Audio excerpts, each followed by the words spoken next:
Hi all, welcome to Fox 10 News Now. I'm Kinsey Schofield. This is the afternoon edition of the program. I'm in for Samia Khan.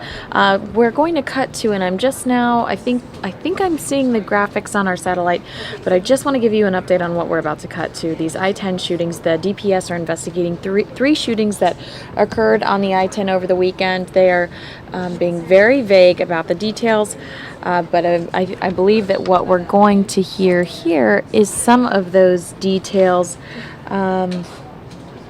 We don't know at this time if anyone is injured, but they're asking for people to come forward who might have seen something suspicious on Saturday. A third shooting was reported on Sunday. The shooting occurred around 10:30 Saturday night on I-10 near 16th Street, so there has been a total of 3 shootings on August 29th, 2015 between 11 a.m. and just please bear with me, I'm like cutting over here to see if the event has started because it's supposed to start at 2:30, so I'm going to be just kind of peering to my right to see if I'm getting my signal back, and hopefully I will. But on August 29th, 2015, between 11 a.m. and 11:30 a.m., Arizona state troopers investigated 2 separate shooting incidents along Interstate 10 between 19th Avenue and 59th Avenues. These incidents are under investigation by detectives, and any witnesses with information are encouraged to contact the Arizona Department of Public Safety at 602-223-2212. And so I am seeing live images from this press conference that we are anticipating. So let's get something other than blue here.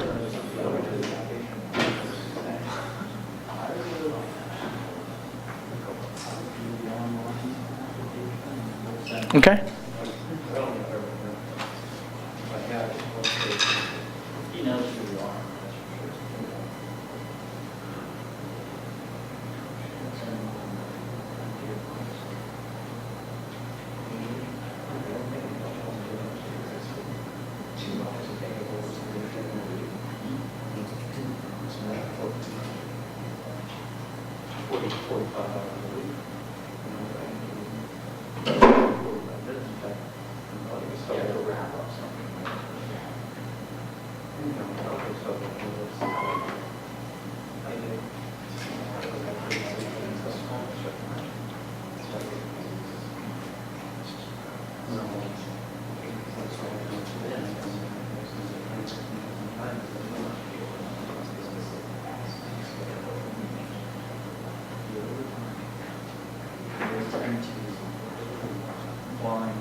So if you're just joining us, let me give you a recap. DPS is investigating 3 shootings that occurred on I-10 over the weekend. We haven't received actually much information on it, so we are highly interested in this press conference that's about to take place. On August 29th, 2015, between 11 a.m. and 11:30 a.m., Arizona State troopers investigated 2 separate shooting incidents along Interstate 10 between 19th Avenue and 59th Avenue. These incidents are under investigation by detectives, and any witnesses with information are encouraged to contact the Arizona Department of Public Safety at 602-223-2212. But on Sunday night, Raul Garcia called Fox 10 to let us know that a 3rd shooting was reported Sunday, but the shooting actually occurred around 10:30 Saturday night on I-10 near 16th Street. So there are a total of 3 shootings that is currently being investigated by the DPS right now, and that's what we're waiting for. We're waiting for this press conference where they're going to give us any information, some new information on what they have in regards to these shootings, and likely reach out to the public asking them for their help, see if they saw anything suspicious over the weekend along the I-10. But that is 3 separate shootings. That's something to be concerned about. So we are anticipating this press conference to start any moment now. It was supposed to start 6 minutes ago, so we imagine that we're going to see them any minute now. But again, this is a press conference. We are waiting for the DPS to give us details on an investigation about 3 shootings that occurred along the I-10 over the weekend.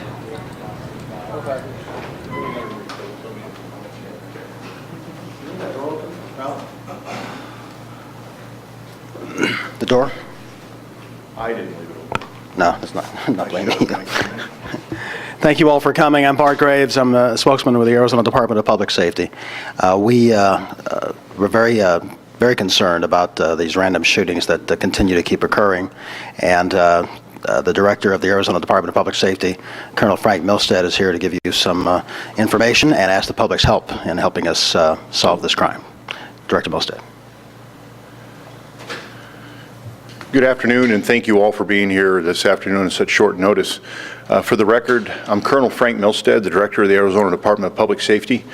The reason I have asked you here today is to try to make sure the public is aware of what's been going on here on I-10 and ask for some assistance. On the 29th of August, we had our first incident where we had a motor vehicle shot at and actually shot bullet holes into the car that morning. Since then, we've had 3 other incidents all along Interstate 10, from reported as far east probably as State Route 51 and as far west as 59th Avenue. Again, some of these go unnoticed until somebody stops and they make an educated guess on what had happened. Our detectives are working nonstop on this particular case. It is obviously a big concern to us. We do not know at this point if these shootings are random or related, if it's some type of serialized crime. We are piecing together the stories. The one that happened this morning was about 4:45 at 19th Avenue and I-10. Detectives are working with interviewing those victims as well as analyzing the vehicle that was involved. It was struck, I believe, twice this morning. So what I'm asking for is the public's help.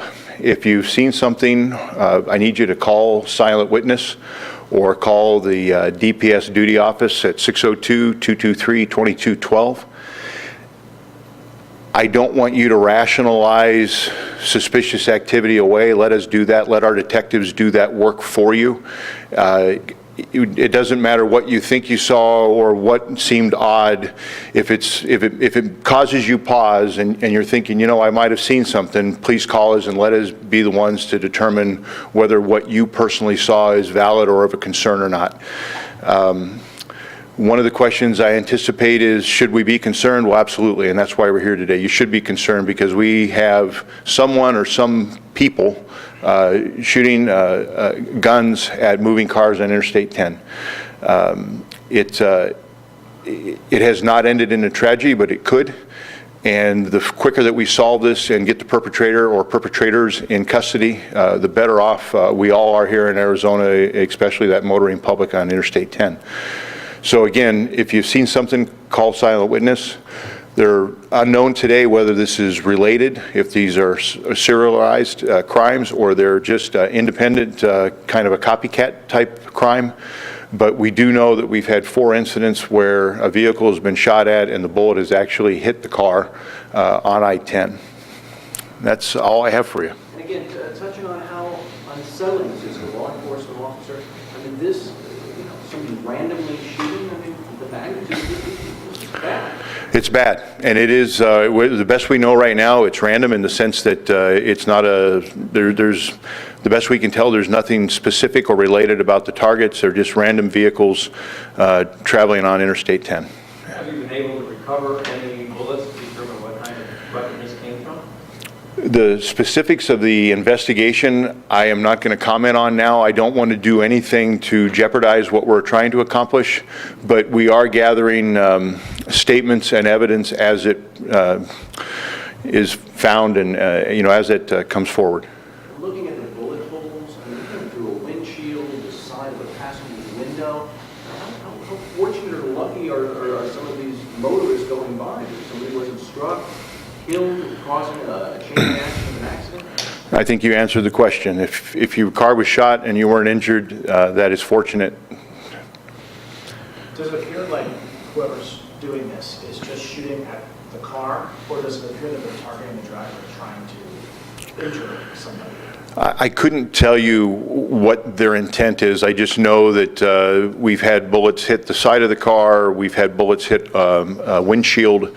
So they've hit on different places on different cars, and I couldn't tell you what the intent of the shot was. I have no way to know that. But are you able to tell whether it's being shot from a moving vehicle or from somewhere on the side of the vehicle? If we have determined that, we wouldn't be discussing that at this point.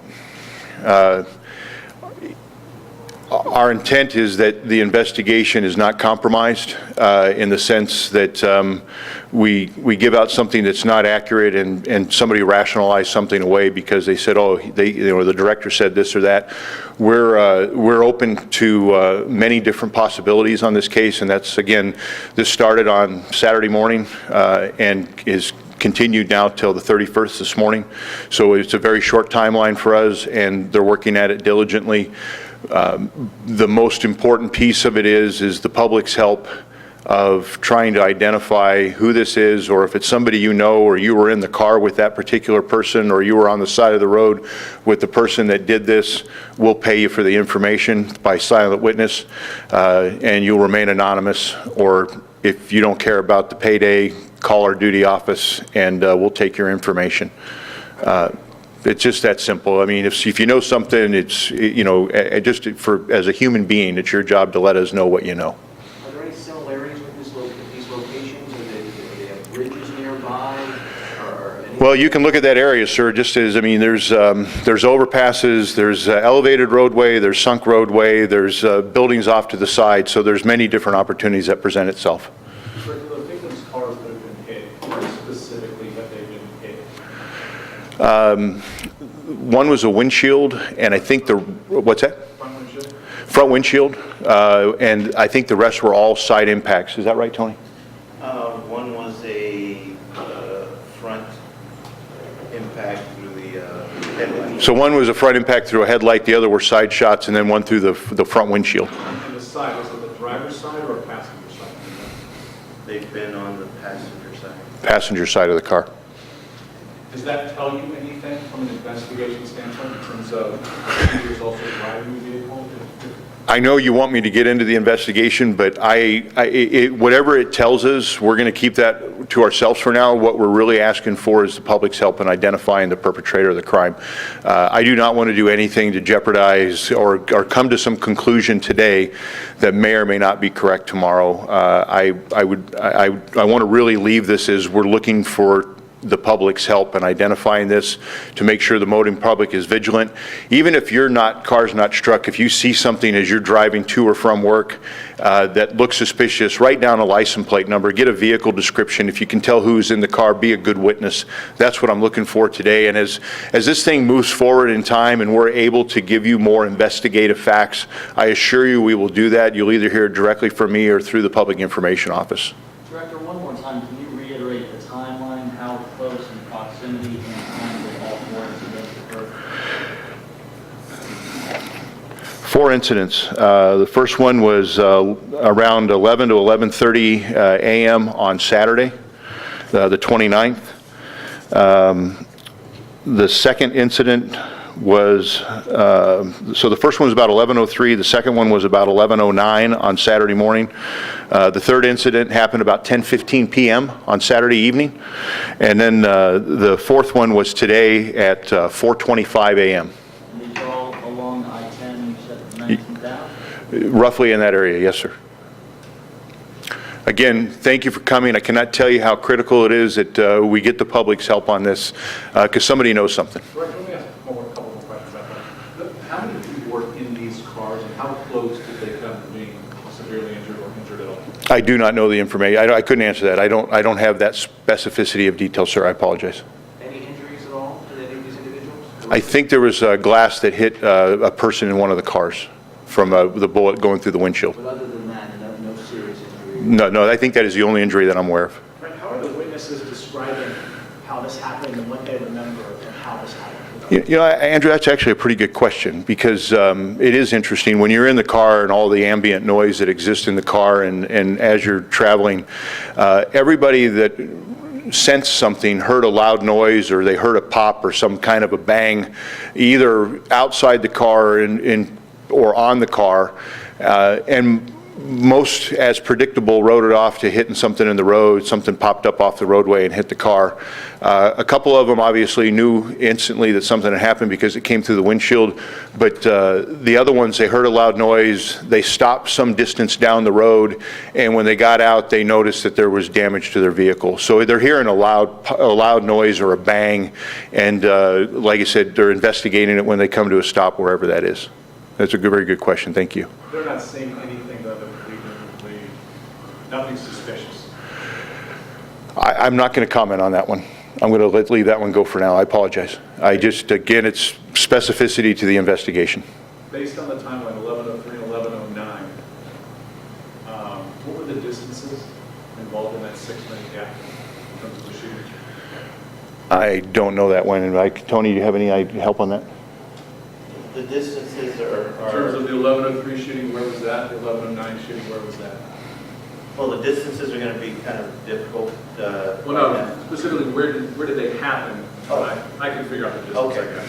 One was around the area of I-10 and 19th Avenue, and the other one was probably around I-10 and 35th Avenue. Anybody else? Have you received help from any other outside agency, federal, otherwise? No, not at this point.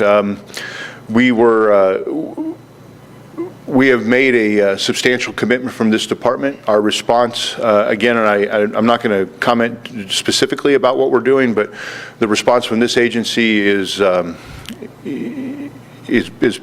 significant commitment of resources to this, and we will continue this investigation and the preventative measures in which we can to take into account what we can to try to solve this.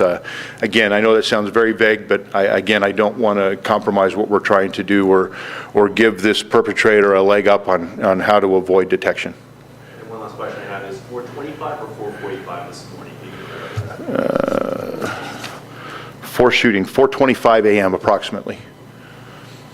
Again, I apologize for some of the vague answers. I know you understand, and I know what you're trying to do is get this information out and make it the best story possible. So I empathize with that.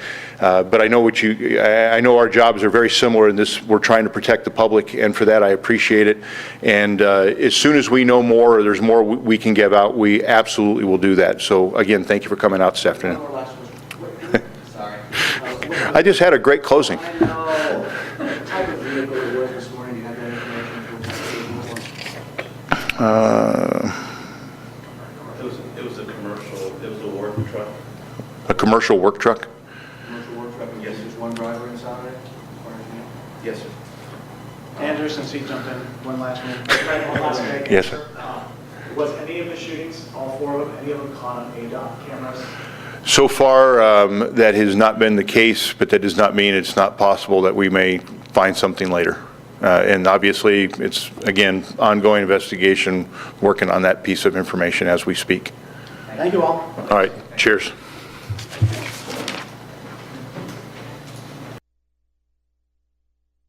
So let's recap some of what we just heard. So we've added a fourth shooting to this horrific trend that's currently happening along the I-10. Unknown if these shootings are related, the DPS stated. Now there are 4 incidents. The fourth one happened at approximately 4:25 a.m. Along Interstate 10. No idea of intent. And our own Andrew Hassman got a shout out for asking a good question. So we applaud Andrew. But just to recap, the DPS is currently investigating what we thought was 3 shootings. Now we know that there are 4 on the I-10 over the weekend. They are being very vague about details, as you can tell. Throughout this press conference, they continuously said, we are not going to go into investigation details. We're not going to go into investigation details.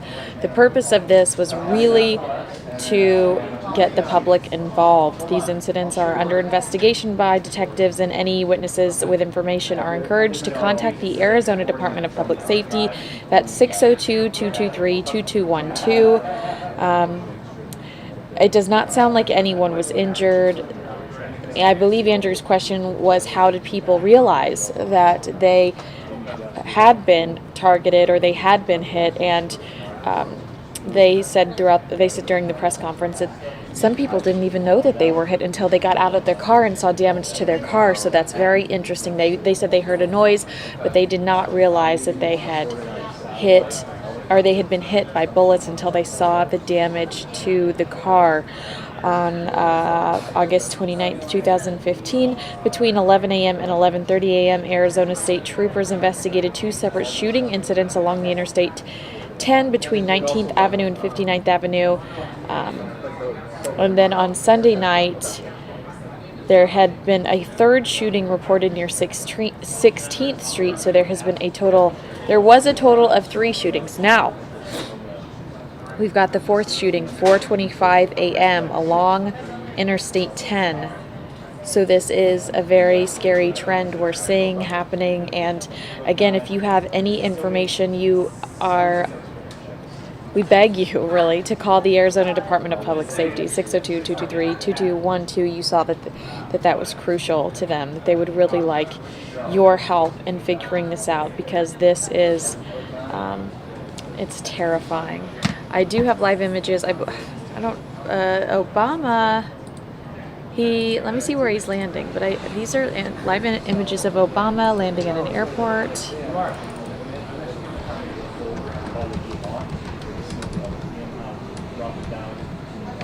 Is this in Australia?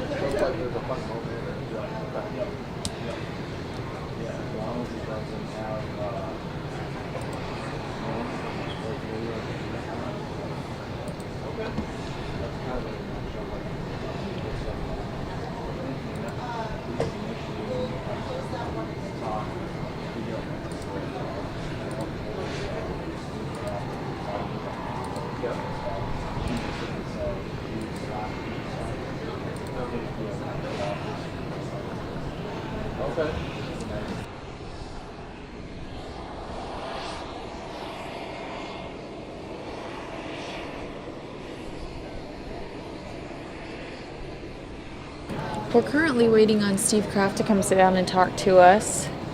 While we do that, oh, nope, that's not what I want to do. While I do that, why don't we get into some of this political, Hillary Clinton's lead the political in Iowa shrinks content again. that we will be talking to Krafft about. Hillary Clinton's lead in Iowa shrinks again in another poll. Senator Bernie Sanders gaining ground on her. It comes as the State Department plans to release thousands more of her personal emails. But on the campaign trail this morning, Texas Senator Ted Cruz chose to focus on Washington, not Clinton or his GOP competitors. Our country's in crisis right now. We're bankrupting our kids and grandkids. Our constitutional rights are under assault from Washington. like never before. But it's Trump, not Cruz, who remains the biggest Republican presidential contender. A new Des Moines Register poll shows him with a comfortable lead among his 16 other GOP rivals in Iowa as more voters warm up to Trump. Yes, he's leading in Iowa like he's leading everywhere else, but the extraordinary change has been the turnaround in his favorable to unfavorable ratings. In a newly released Quinnipiac University poll of voters' sentiments, only 2% say they're very satisfied with the way the nation is going, which could help propel Trump even more. It kind of explains some of the things happening on the Republican side. It explains why there's so much support for candidates who come outside of government and politics. That Quinnipiac University poll also finds a large majority of voters disapprove of the way that Republicans in Congress are doing their job. In Washington, Doug McKelway, Fox News. Thank you. Wow. Hillary Clinton's campaign suffers another setback. A delicate balancing act for Hillary Clinton, who today used the Democratic National Committee's summer meetings to try and convince the party faithful there's no need to turn to Vice President Joe Biden without directly attacking him, and also trying to turn attention away from her own email fiasco. Today, the party of Lincoln has become the party of Trump. One day after comparing Republicans to terrorists, Clinton used a news conference to charge GOP frontrunner Donald Trump wants to throw illegal immigrants into boxcars. To go and literally pull people out of their homes and their workplaces, round them up, put them, I don't know, in buses, boxcars, in order to take them across our border. Yet Clinton got defensive when Fox News pressed her with 3 questions, including one about new emails obtained by Fox showing former President Bill Clinton sought permission from the State Department to give paid speeches tied to repressive regimes, North Korea and the Democratic Republic of Congo. Let me answer one of your questions because I think that's what you are entitled to. The one of 3 Clinton answered was about her husband's speech requests, first reported by ABC News. She stressed there was an independent review and the North Korea and Congo ones were denied. There were some unusual requests, but they all went through the process. She would not answer Fox's question about new conflict of interest issues for one of her closest aides, Huma Abedin. These emails, also obtained by Fox, show Abedin using her official State Department email account to set up a dinner for Clinton on her last official trip in Dublin, a dinner that included donors to the Clinton Foundation and executives from Teneo, a consulting company founded by a longtime aide to the former president. Republican Senator Charles Grassley has demanded to know why the secretary gave Abedin special government employee status, enabling her to hold 4 positions simultaneously. Grassley firing off a new letter to the State Department declaring the latest revelations raise more questions about, quote, the intersection of official State Department actions, private Teneo business, and Secretary Clinton's personal interest in fundraising for the Clinton Foundation and related entities. Today, some of Clinton's rivals for the Democratic nomination seem to acknowledge the elephant in the room, even though Lincoln Chafee of Rhode Island insisted this was not a swipe. And all through these almost 30 years of public service, I've had no scandals. While former Maryland Governor Martin O'Malley grew passionate when he suggested the party is protecting Clinton with too few debates. This sort of rigged process has never been attempted before. The donkey not in the room was Biden, who did not make the trip here to Minneapolis, though officials from the Draft Biden movement were here in a suite at the DNC Hotel, pitching Democrats to wait for the vice president's decision. I think that there is a genuine desire to see the vice president join this race. Then there's Democratic Socialist Senator Bernie Sanders, who repeatedly brought the delegates to their feet and had fans in the street. Vote for Bernie Sanders and the man. Share the wealth. Share the wealth! The third question I asked Clinton was about the claim that her email situation was not unique. I asked her whether she could name one other cabinet secretary who had their own private email server. She never answered. In Minneapolis, Ed Henry, Fox News. Read my lips. No new taxes. 3 years after presidential candidate George H.W. Bush said that, he signed into law an increase on recording device royalties. Opponents relentlessly hounded him with accusations of flip-flopping on taxes. Fair or not, the flip-flop accusation has damaged many a candidate.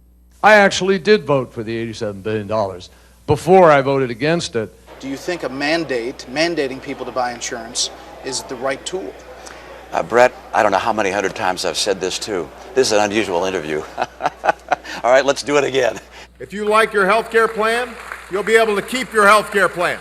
Donald Trump now sits high atop the Republican field, undamaged by numerous flip-flops, on abortion, for example. I'm very pro-choice. I hate the concept of abortion. So I'm pro-life, but with the caveats. And you have to have with the caveats. On campaign financing. I'm using my own money. I'm not using the lobbyists. I'm not using donors. I don't care. I'm really rich. We have a lot of small contributors. I would even take big contributors as long as they don't expect anything. Trump once favored the legalization of drugs. Now he's opposed. He once opposed a flat tax proposed by Steve Forbes. Now he wants a simpler code. He once proposed a ban on assault weapons and supported longer wait times for guns. He no longer does. He once supported the privatization of Social Security. Now he doesn't. Why are his supporters so forgiving? He sounds like you're talking to maybe your uncle who is just a little cranky, but is telling it like it is. People relate to that. He's funny. I think a lot of other conservatives who are supporting him are just not aware of all of the liberal positions he's taken over the years. And until somebody spends a lot of money on ads publicizing those positions, they're not going to know about them. I've evolved on many issues over the years, and you know who else has is Ronald Reagan evolved on many issues. Reagan was a one-time Democrat who defended his switch to the GOP, saying, quote, "I didn't leave the Democratic Party. The Democratic Party left me." Also frequently hounded for many policy and party switches, Winston Churchill fired back at his critics, quote, "Some men change their party for the sake of their principles, others their principles for the sake of their party." In Washington, Doug McKelway, Fox News.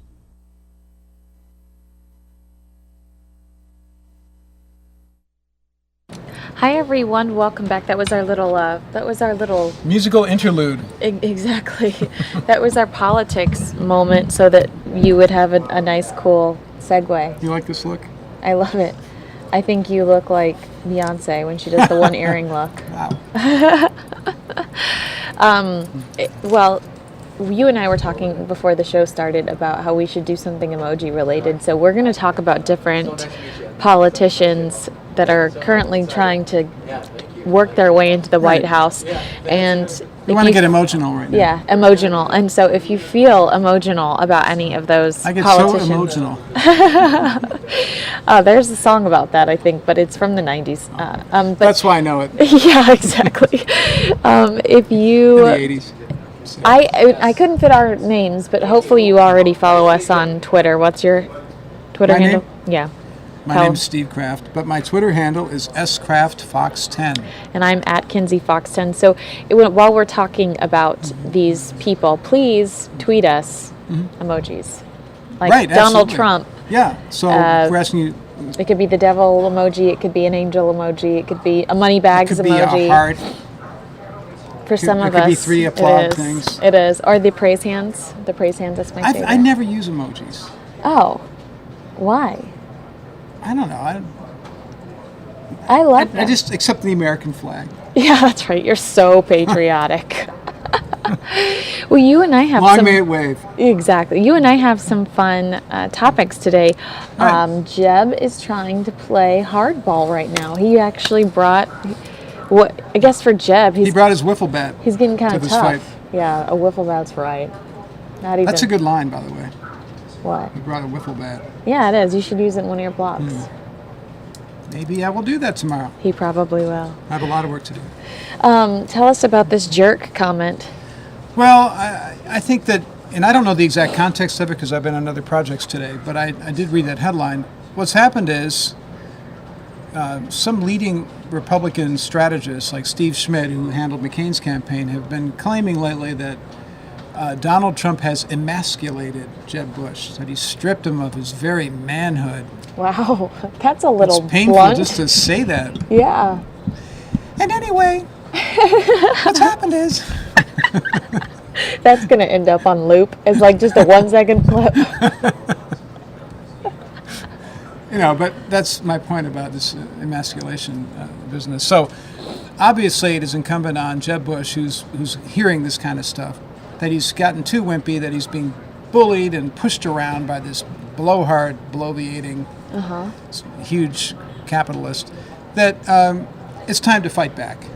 And he's tried to fight back by saying that Trump's not a real conservative, but that's not. I know really, that's really always his go-to line, but he's not a proven conservative with a track record of true conservative accomplishments. And I think he waited too long to actually reply. Yeah. He was trying to. His defense, I think, at the beginning was to just ignore. Right. But you can't ignore somebody. I mean, I've never seen anything like it, where every major cable news outlet picks up a presidential candidate more often than they pick up our own president. Oh, by far. President Obama's in Alaska today. You barely even. Oh, I thought it was Australia. I was like, I think we're looking at President Obama in Australia, but it's Alaska. Thank you for clarifying. But anyway, so what's happened is now Jeb Bush has to start talking tough because the schoolyard bullies and pushing him from the swing set to the teeter-totters to the jungle gym to the slide. He's just going. And his idea of tough is jerk. I don't know if you feel comfortable saying it, but me? Yeah, but earlier he called him a jerk. But what you said earlier was that he should have been tougher on him. He should have gone a little bit edgier. No, you can't. And I'm not encouraging you to say. Yeah. Do we have a 7-second? No, we don't. Tape delay. But you could do it like this. He should have called him up. Yeah. One time when I was doing a story, I wanted to bleep myself and put that on the air because I thought that would be very dramatic. Yeah. What happened? I didn't do it. Oh. Why? Were you too scared? No, I was advised not to do it. Oh. Therefore. The powers that be. We're so edgy, you and I. That's why. Here on Fox News Now, you can pretty much do your own thing. Yeah. No, you can't. Let's look Where in the world can you really do your own thing? I could. On a desert island, you could. Yeah, on a desert island. Did you see Castaway with Tom Hanks? He could do his own thing. Right, but who wants to be that hairy?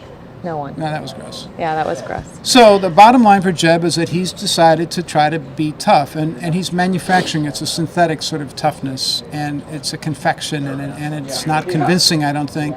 And it seems like every time he tries to be tougher, it seems to give fuel to Donald Trump. And people seem to be amused by him. We have never had this combination of tabloid celebrity overlaid on the political system. No. Before this particular campaign, this candidate this year. This is new ground. This is the frontier that we're in now. All of the chattering classes and all the experts and all the pundits don't know anything about what's really happening on the ground.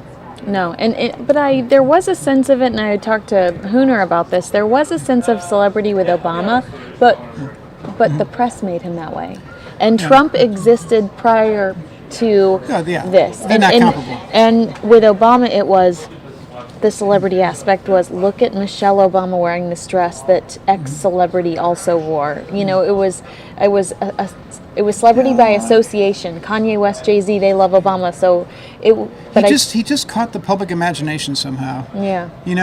When 200,000 people, and the guys in Europe, and 200,000 people go to one of his rallies, that was pretty mind-blowing. I mean, this was, we're talking about big crowds in this election cycle, like 5,000, 8,000, 30,000. Bernie Sanders has had amazing crowds. Bernie Sanders.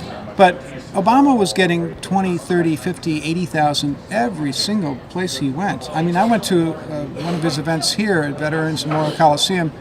That had like 15,000 people. It was early in the campaign in Phoenix, which is not really a not very stronghold. Conservative. A lot of Phoenix isn't necessarily. So I don't know what it was. He just had, you could kind of tell things were sort of aligning, stars were aligning that particular year. And a lot of us had the feeling many months before the election that he was going to be the president, even though he hadn't won the nomination. It was just weird.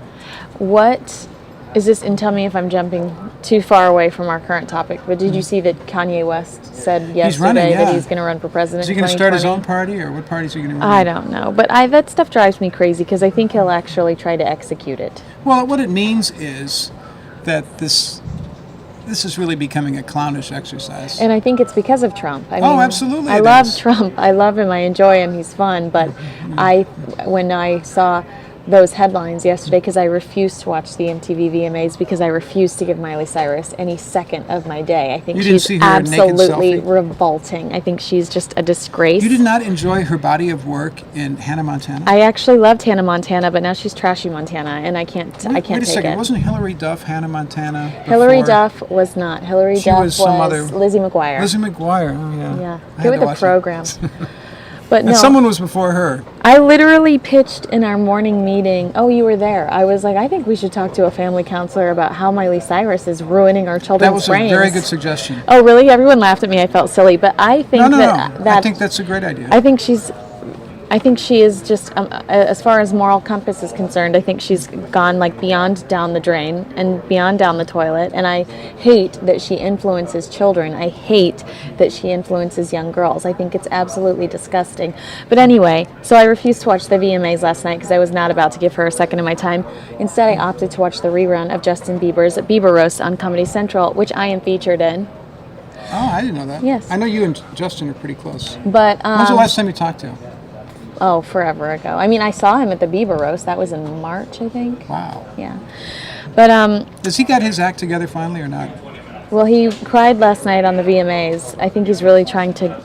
I think this is I'm such always a little behind. Sorry. Who's gotten their act together and who hasn't? All right, let's go through this. He's trying. But my point is, I saw the headlines about Kanye, and I rolled my eyes and immediately thought, this is because of Donald Trump. Absolutely. They're looking at what Donald Trump has done, and people go, hey, this is actually really good PR. Yeah. This is actually really good PR for Donald Trump. I mean, he has said some atrocious things, but what he has said that isn't atrocious has gotten people so worked up that he's become not just a pop culture icon, but a political icon, and almost this Joan of Arc type character. Well, that's a bit rich. Well, he would love it.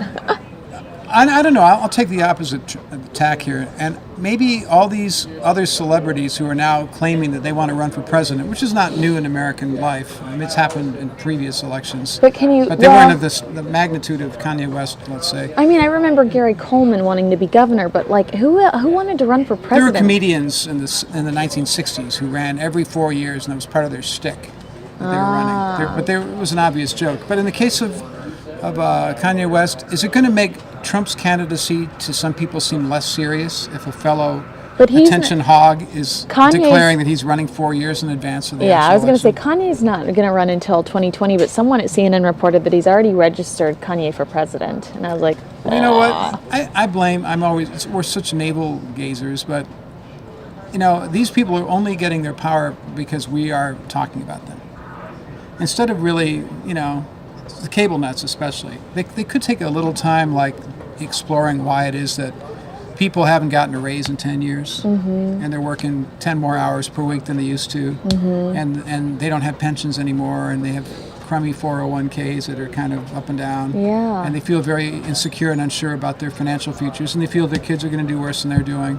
Maybe that's the issue that people ought to be tackling, rather than whether Kanye is a viable candidate in 4 years from now. Ugh, I know. I'll get off my soapbox. But still. I know. Well, okay. Well, I guess we could talk about that stuff. All right. Well, let's talk about wage stagnation. You go first. Shall we?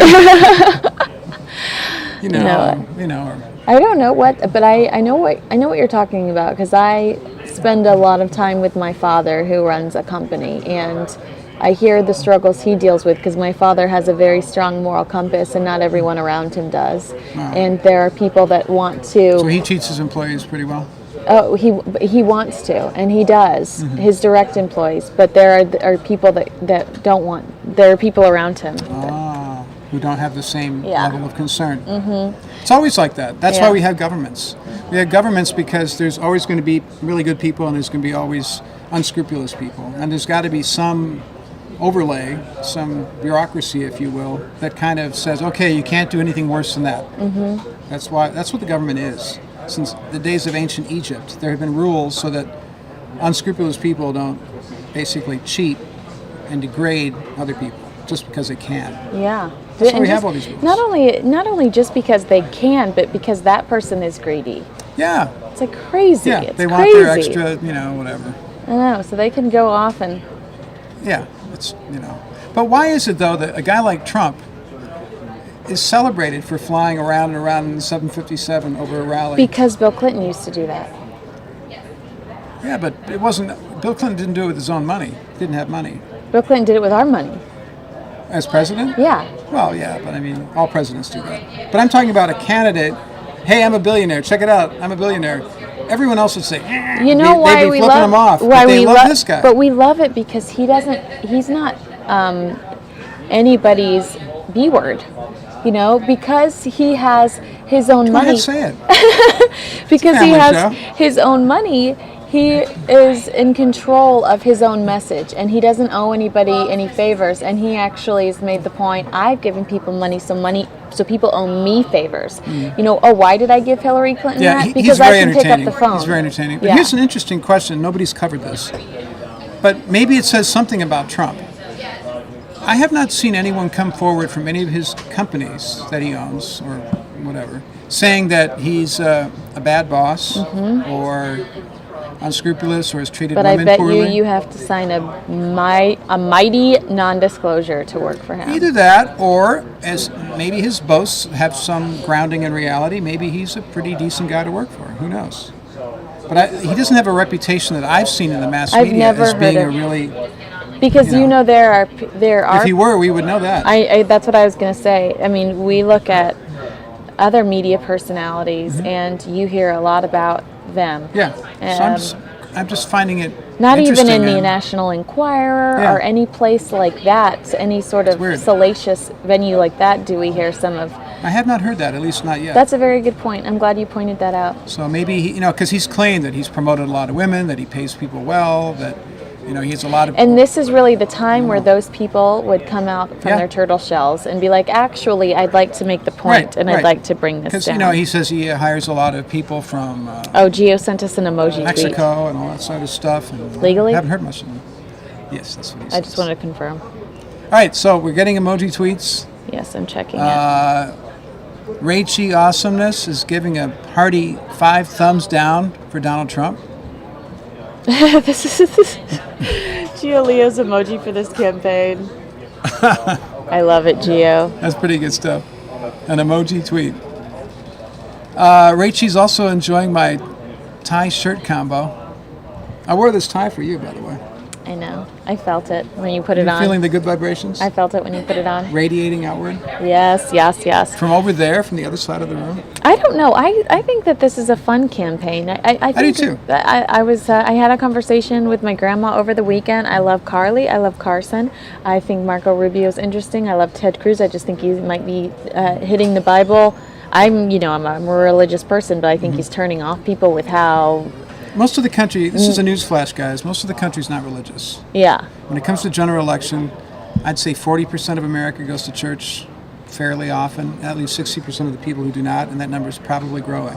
Yeah. So this is the season in which it's just one party that's really staking their bona fides with respect to religion. It's the Republican Party.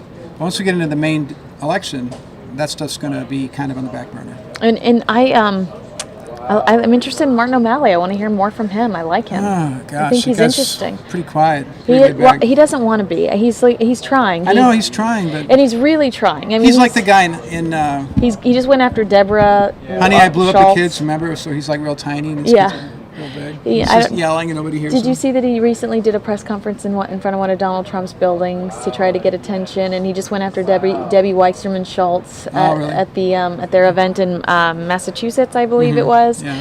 So She's the party chief. He's trying to be edgy. He's trying to get in front. He's trying to get attention, but it's hard. It's kind of hard to watch all that stuff. Everybody's trying. It's a little it. embarrassing, yeah. Some people are naturals that way, and some people aren't.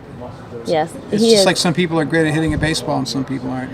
I'm not. I've had numerous bloody noses due to baseballs hitting me in the face. You can't catch up to a fastball. But yeah, no, you're right, because you see how much he wants it, but it's also kind of embarrassing. Yeah. But I do like him when I finally do hear him speak. When we finally do give him. And it's hard. I mean, we've got over 20 people altogether, I believe, running between the GOP and the Democrats. We've got over 20 people we're trying to juggle, and it's absolutely impossible to have a camera on all of them all the time. But people are disappearing. Rand Paul, where are you?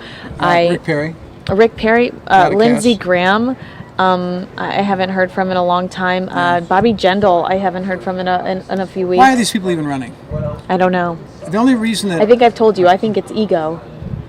Or they want to make a single issue relevant in the campaign. So Lindsey But Graham man, wants. oh man, is that expensive? Is that an expensive? But if it's not your money, Right. But some billionaire is giving you $10-20 million to go out and make a case for, more troops in the Middle East, let's say, like Lindsey Graham wants to do. I don't know what Bobby Jindal's deal is.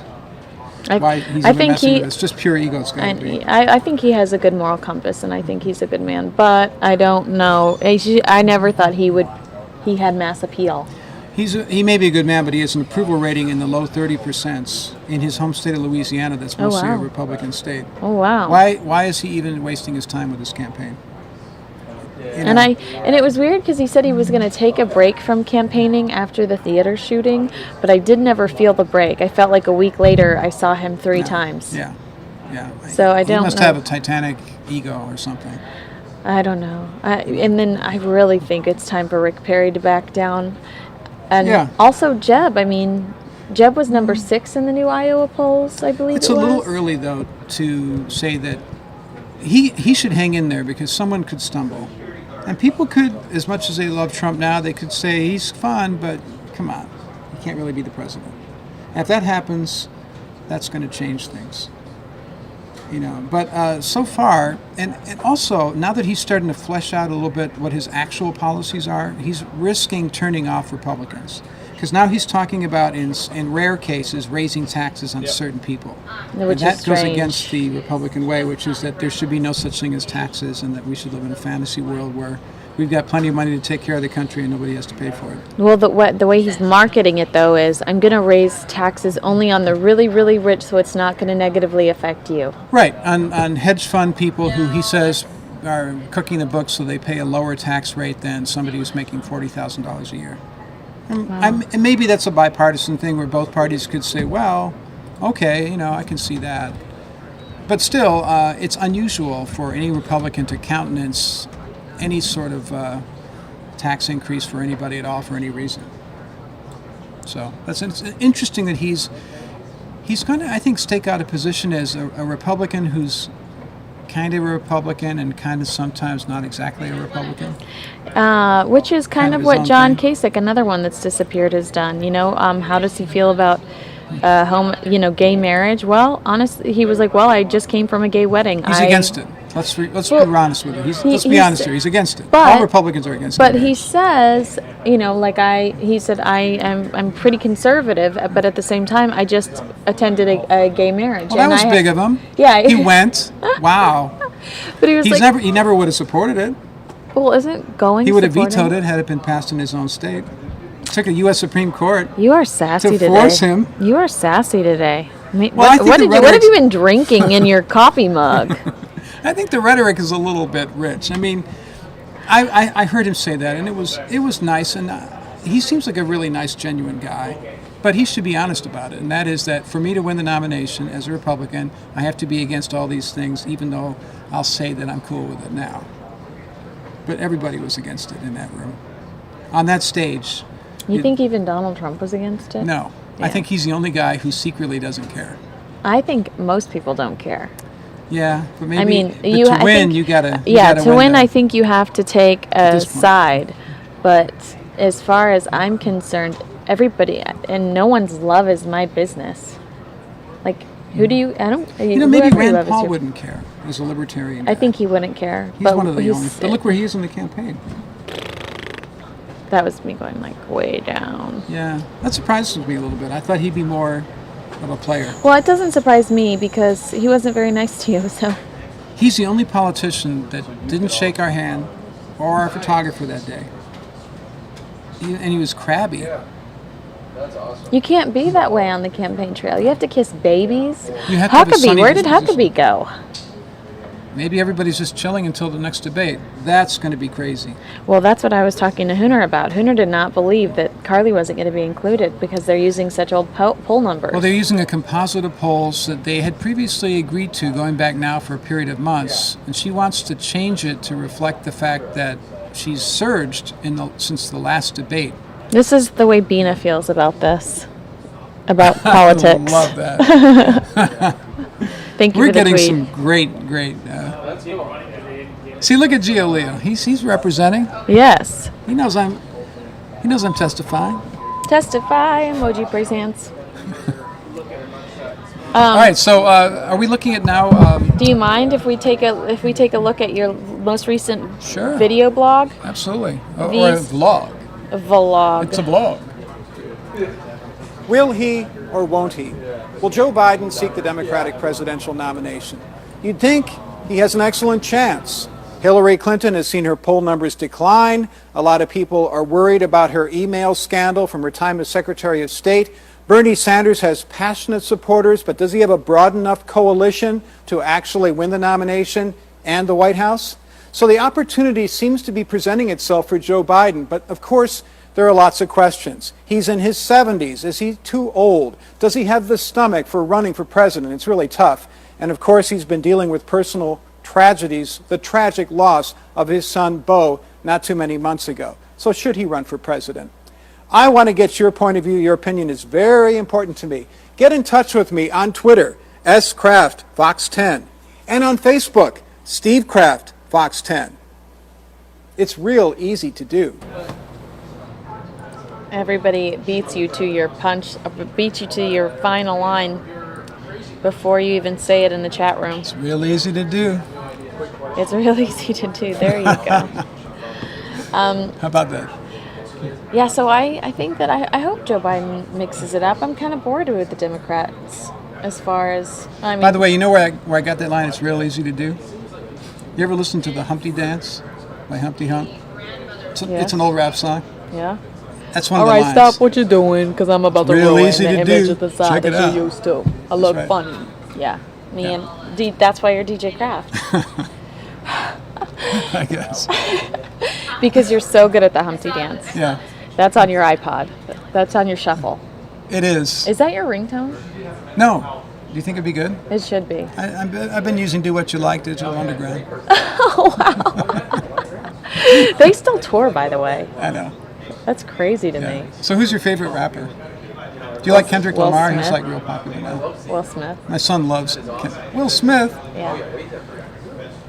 You know how he got dissed by Eminem?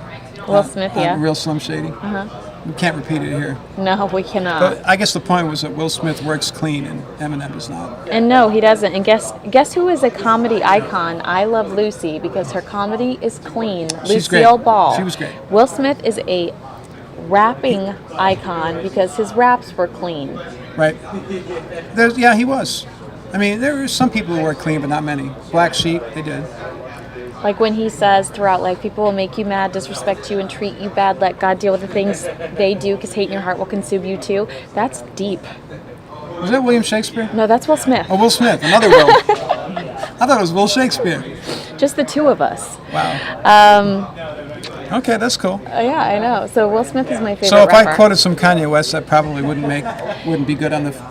You could quote it, but I think I'm so just disgusted by the fact that he's saying he's going to be our next president. I mean, Kim Kardashian is our first lady. I'm saying he's a gold digger. Uh-oh.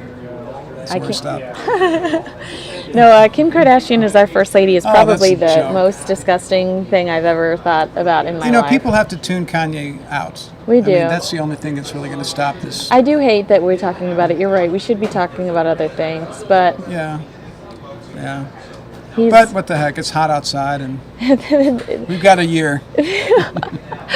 I know I am. This is a circus. Right I am excited to see how it turns out, but I'm anxious to start seeing. And I know this sounds horrible, but I'm anxious to start seeing some people drop. I mean, if I were in their position, some of these people that were at the bottom, I'd be looking at this as a great opportunity to turn this into an on-air position, drop out of the That's why presidency, well, and then yeah. become a commentator. Well, a on lot some of them are these. doing that. A lot of people are saying this is an audition for Fox. Oh, really? Yeah. So Oh, I've Carly never heard Fiorina's that. not going to get the nomination, but she could get a gig out of it. Wow. Huckabee's got a gig out of it last time. Yeah, he did. Or she could potentially become a vice presidential nominee. So some people are auditioning for that job. I think that, well, when, and I'm sure you saw this, when Ben Carson was in town, it was people had signs that said Ben Carson and Carly Fiorina. I mean, they're so soft-spoken, they're so intelligent. They just both are everything that comes out of their mouth is, they've thought about it. It's very thoughtful, and I appreciate that about them. I mean, as fun as Trump is to watch, one of my friends said, isn't it amazing to imagine not only, what is the exact tweet? The exact tweet was pretty funny. My friend from SNL. That's cool. No, my friend from SNL liked it because it was funny, and I was like, "You're right, it is funny." Huh. He said, He's a writer for them or something? "Oh no, this." My friend from SNL liked it. How funny is the idea that not only a grown man, but a grown man that is running for president habitually uses the word loser? I know, that's a good point. And gets away with it. Right? Yeah. I really feel, though, that I'm in the middle of a reality show in this entire campaign. But that's what the Democrats, like President Obama continues to say things like that in regards to Trump. Like he's trying to, and I'm sure maybe it's justified, but he's really trying to lessen it to make it less authentic or to make it look silly by continuing to refer to it as a reality show. Which is maybe why we're starting to see sort of the faint outlines of actual policies for Trump. You know, he has an immigration plan that's pretty clear. And he's saying now he's going to say I think he said he's going to release a plan in regards to how to get rid of gangs or how to combat gangs. Right, because I think people are at the point where they go, okay, this guy's a lot of fun, but okay, what would it mean if he were the president? Right. And in his own way, he's trying to. I think there's a method here. He's rolling out who he really is. Does he have the right people around him? Does he have the right people on his team? He's adding people. You know, so Bush lost 3 of his top fundraisers just last week. But Donald Trump doesn't need fundraisers. He doesn't need fundraisers, but it shows that some of the internal staff of some of these campaigns is going to peel away. And these people float from place to place, wherever they can get a gig. So some of these sober policy people who would help, say, Jeb Bush come up with his foreign policy might migrate potentially over to Donald Trump one day and say, hey, I know a lot about dealing with Islamic State and what to do with Syria. So if you need some help figuring out what your position is, sign me up. So that next time there is a debate and someone asks a serious question about what to do about the Middle East, besides bomb the oil fields, right. Trump can say something that people go, well, okay. He said last time he didn't prepare for the debate. I felt that in watching him. Yeah. I hope he prepares more because if he does want to be taken more seriously, when the debate was all said and done with all we were talking about was him versus Megyn Kelly.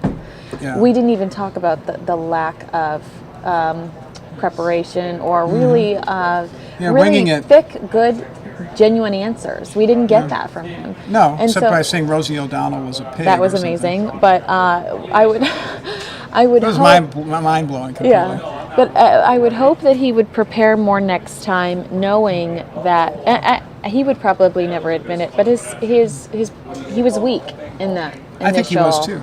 Debate, and I'd hope that he would. And he said, I'm not going to prepare. He admitted he wasn't going to prepare. So I hope that he does. Who has not prepared in the history of presidential debates? Has anybody ever not prepared? He's like the only guy who's never. Yeah, he said, I'm just going to wing it. And so I'm hoping that next time he does prepare and that he comes off stronger because. But if he does too much preparation, people are going to think he's losing his brand. Yeah. He's just another, talking head at that point. So he has to thread the needle between being the kooky guy that he is and also having some actual content. That little, he's witty. That spark. Yeah. That spark is beneficial to him. But maybe throw out a few statistics here and there that show that he's. Yeah. That he's. Please leave me alone. Is that Siri? Yeah, I hate her. But yeah, I mean. I had this conversation with a few people personally. When somebody asks you your favorite Bible verse, there are a couple that are just pretty well known. John 3:16. That's in every end zone. Yeah, I mean, how do you in not? Every NFL stadium. How do you?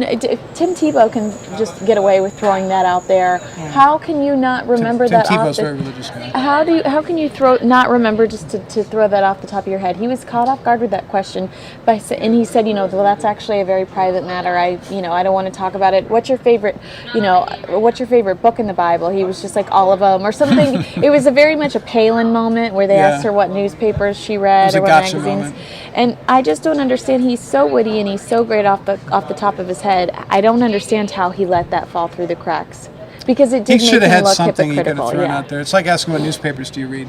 Now that would never be asked on the Democratic side. No, I would say the Arizona Republic and the Wall Street Journal and the New York Times. Yeah, but I mean, if this were a Democratic debate, nobody would ask Hillary Clinton or Martin O'Malley or Bernie Sanders, what's your favorite Bible verse? No. It never happened. No, but it's because Trump keeps telling everybody it's his favorite book. Like, well, versus his. He said it's his first. He said his book is his second favorite. Yeah, his book is his second favorite.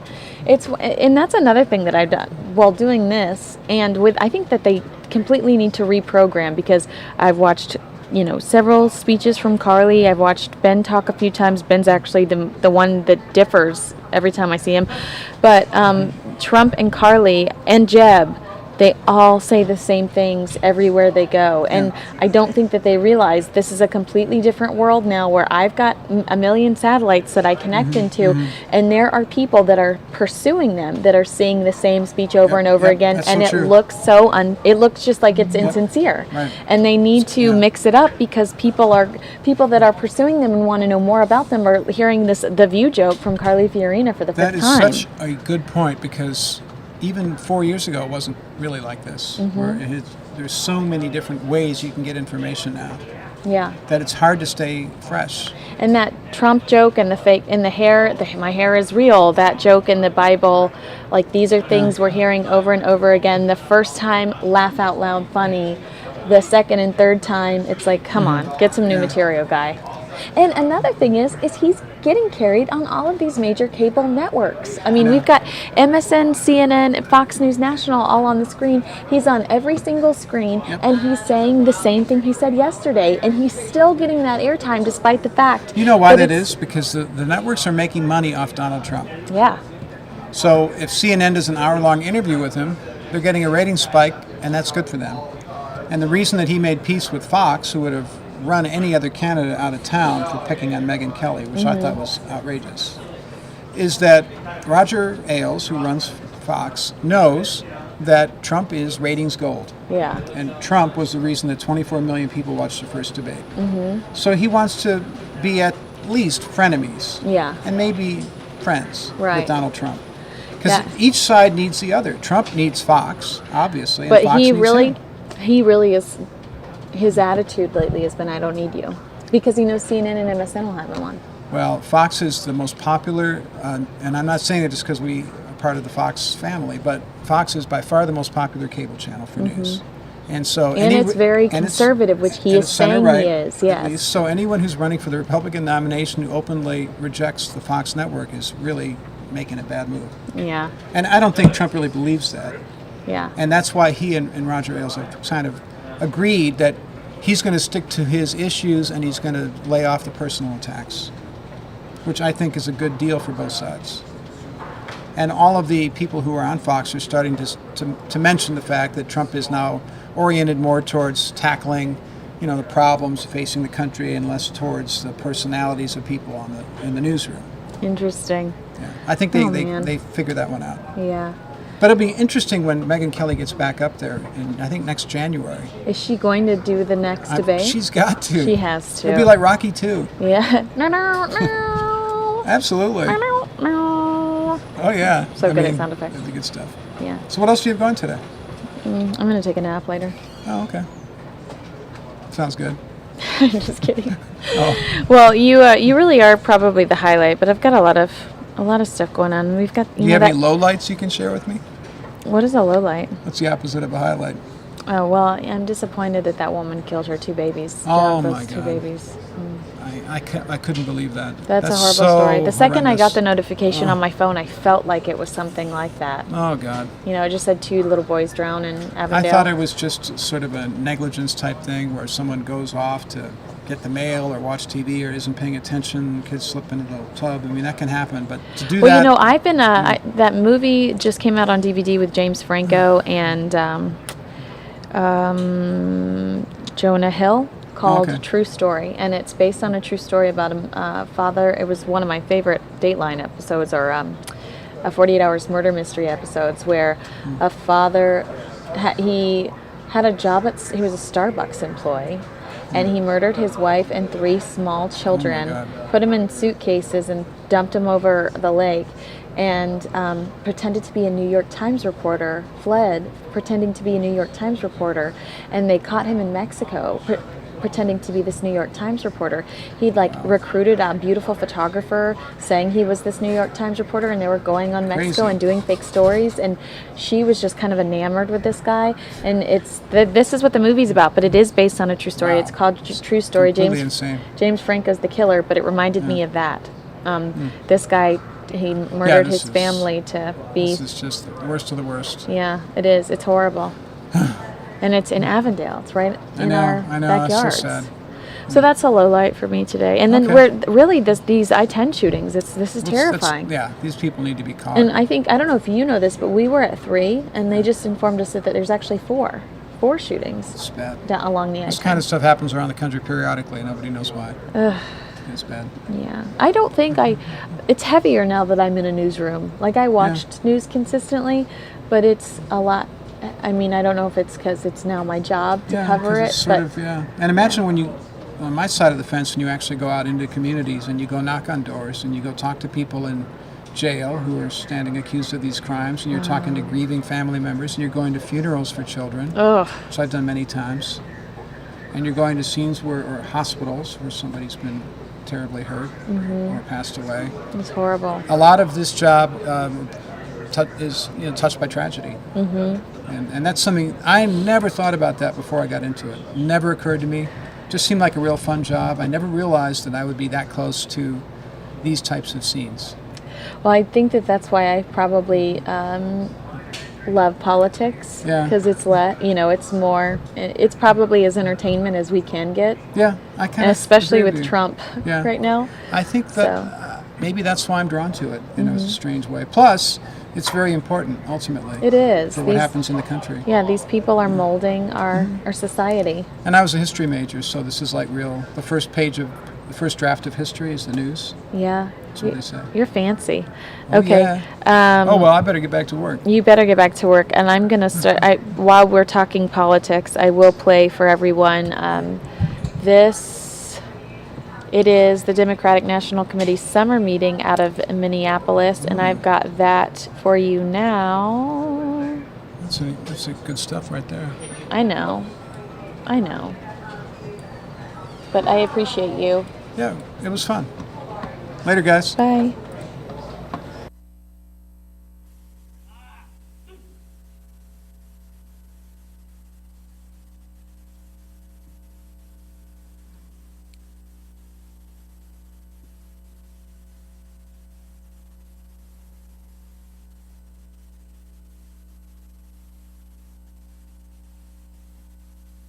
I'm not hearing sound. Let's make sure we have it. Let's make sure we have some sound. In 2012, she was granted Deferred Action for Childhood Arrivals status, which opened Karen to so many opportunities that were previously inaccessible to her. She is currently a student at Inver Hills Community College and plans to transfer to the University of Minnesota to pursue a degree in political science. She also volunteers for the Minnesota DFL and the Immigration Law Center of Minnesota as an advocate for comprehensive immigration reform. It is my pleasure to welcome Karen and invite her to lead us in the Pledge of Allegiance. Please rise for the pledge.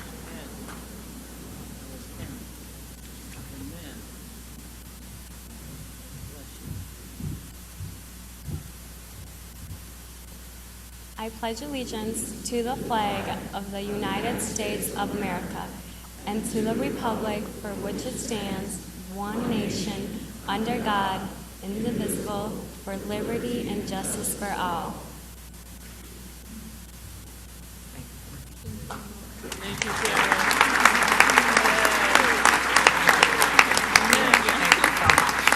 Thank you.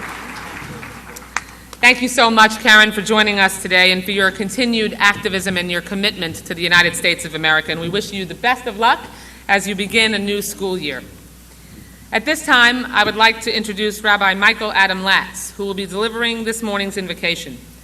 He serves as the senior rabbi at Shir Tikva Temple here in Minneapolis, a position which he has held since 2009. Rabbi Latz has been an outspoken activist in support of marriage equality. Having married his partner Michael in 2012, this issue is deeply personal to him and his family. A Wexner Fellow during rabbinical school, Rabbi Latz was ordained by Hebrew Union College Jewish Institute of Religion in 2000. Please join me in welcoming Rabbi Michael Latz.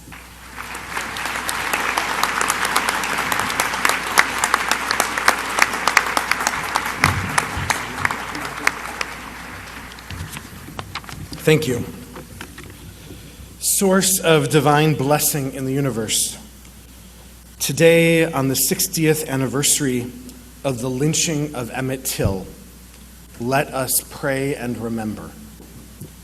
At the first conference on religion and race, wrote Rabbi Abraham Joshua Heschel in 1963, the main participants were Pharaoh and Moses. Moses spoke, "Thus says Adonai, the God of Israel, let my people go." And Pharaoh retorted, "Who is this God that I should heed her voice? I do not know this one, and moreover, I will not let these people go." The outcome of that summit meeting has not come to an end. Pharaoh is not ready to capitulate. The Exodus began, but it is far from having been completed. We pray, we who have marched through the desert for 40 years and we're still marching. We passed civil rights laws and the Voting Rights Act, but we have so much more work to do. We may no longer have a Pharaoh on the throne, but we have pharaohs all around us and inside of us. When I mentioned to my daughters that I would be offering the invocation this morning, they responded as only young veterans of marriage equality and other campaigns could. My 11-and-a-half-year-old looked bored. "Another speech," she rolled her eyes. "Can you at least get me Hillary's autograph?"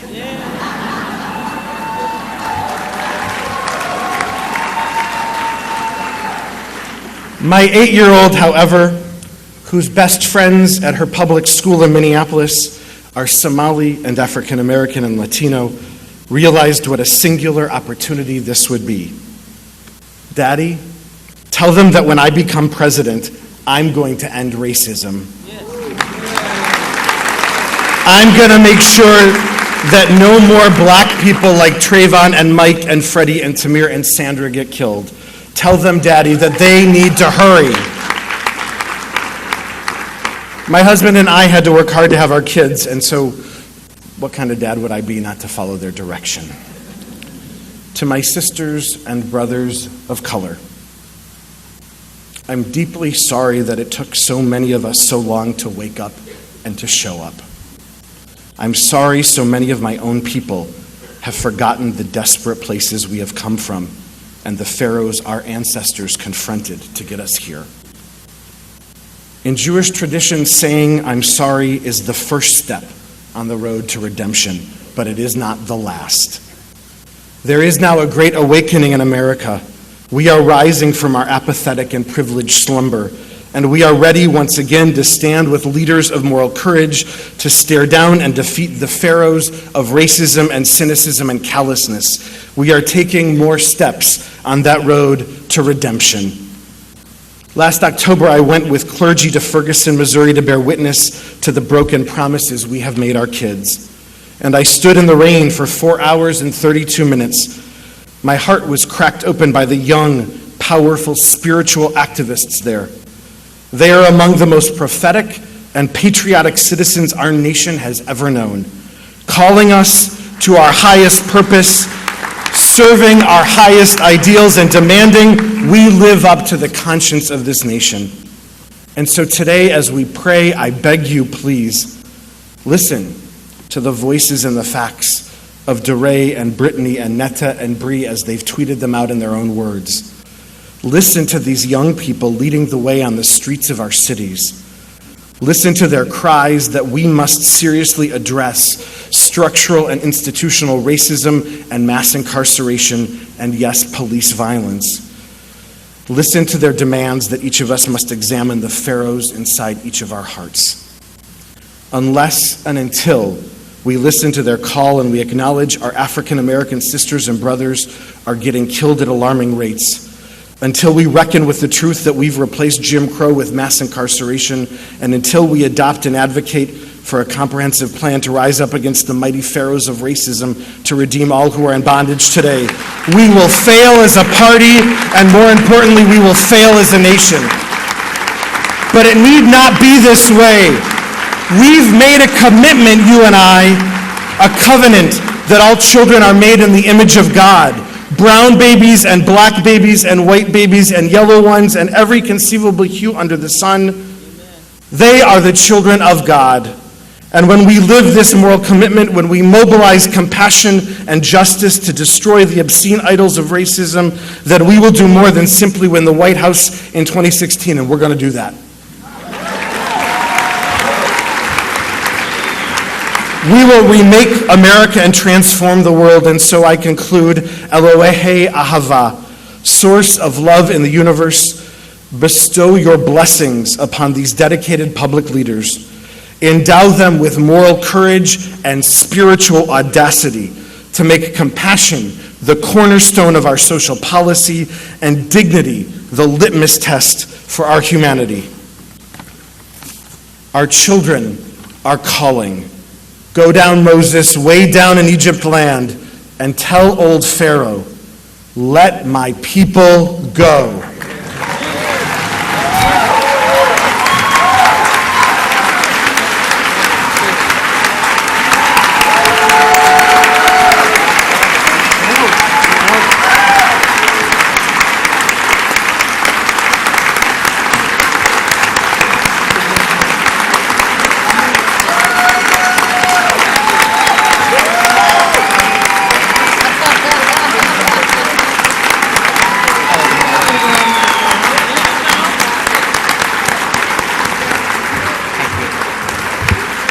Rabbi Latz, as you make your way off the stage, I want to tell you that I've not seen a standing ovation for the invocation at the DNC meetings, so mazel tov to you.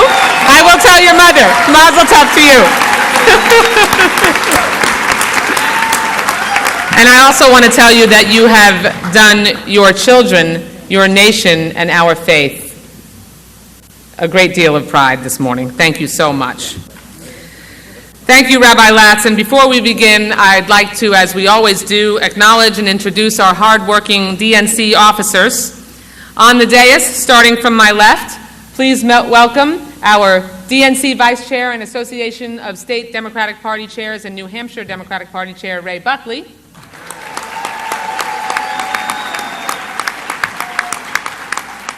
The former mayor of this beautiful city of Minneapolis, our Vice Chair, R.T. Ryback.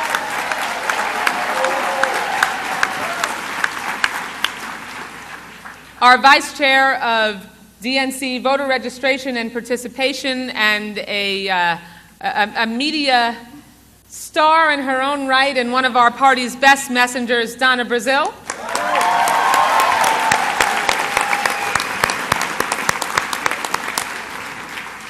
The current sitting mayor of the city of Baltimore, our Secretary, Stephanie Rawlings Blake.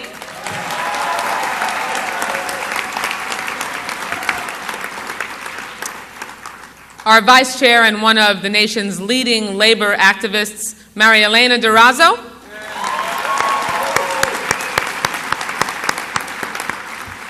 Our longtime DNC treasurer and renowned financial expert and author, Andy Tobias.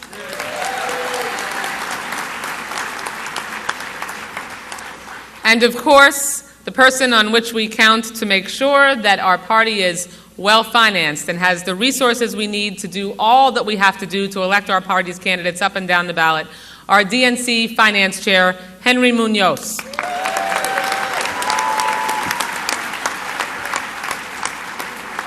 My colleague and friend, our Vice Chair, Tulsi Gabbard, could not be with us at this meeting because she is currently on active duty with the Hawaii National Guard, and we thank her for her service to our party, to her constituents, and to our country. It's now my privilege to recognize Secretary Stephanie Rawlings Blake for the determination of the presence of a quorum.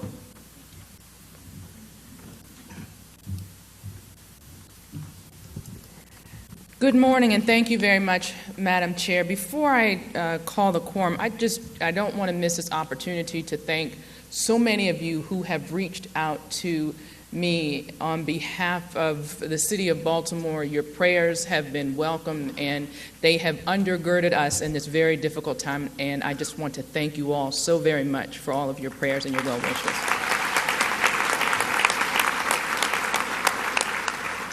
So with that, I will say, good morning, Democrats. I want to thank Governor Dayton, Mayor Hodges, Vice Chair Ryback, and the Minnesota DFL for the wonderful welcome that you have given us in your fair city.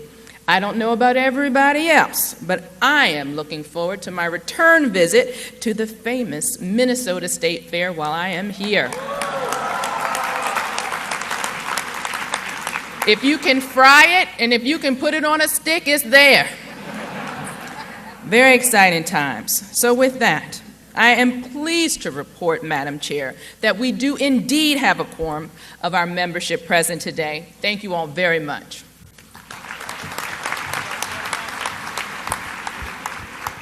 Thank you, Mayor Rawlings-Blake, and I'd like to recognize this morning a special guest that we have in the audience. Please join me in welcoming civil rights activist Josie Johnson. Would you stand?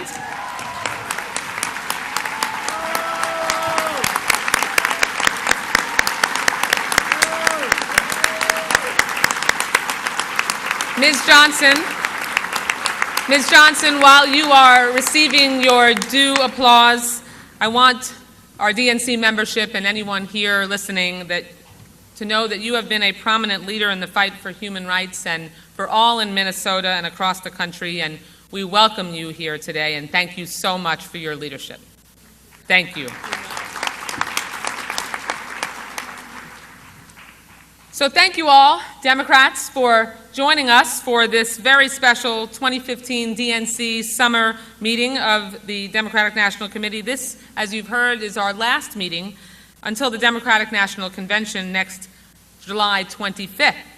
And we are honored to be in such a fantastic location.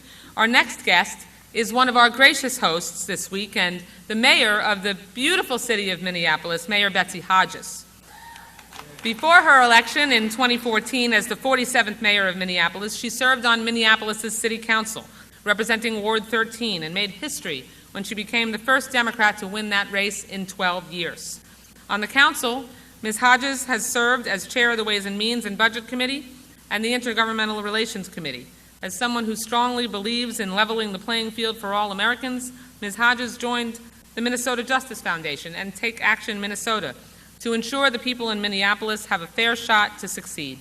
She ran for mayor to continue making Minneapolis a great city and to build on the wonderful work of her predecessor, our own Mayor R.T. Ryback, and to make sure that every neighborhood has the chance to prosper. Mayor Hodges is someone who believes that she can make a difference, so when she was asked to lead, she did. Please join me in welcoming Mayor Betsy Hodges.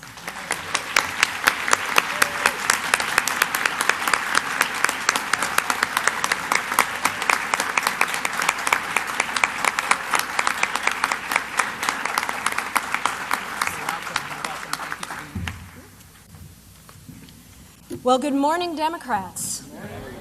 How's Minneapolis for you?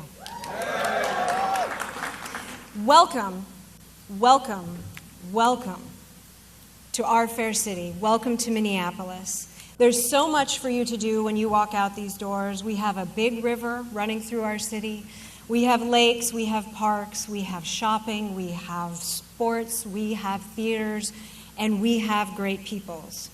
And you will find that this is a city for you. That if you are descendants and if you are of First Peoples, and we are on native land, this city is for you. That if you are from Mexico, if your parents are from Mexico, if your grandparents are from Mexico, if your great-grandparents are from Mexico, this city is for you.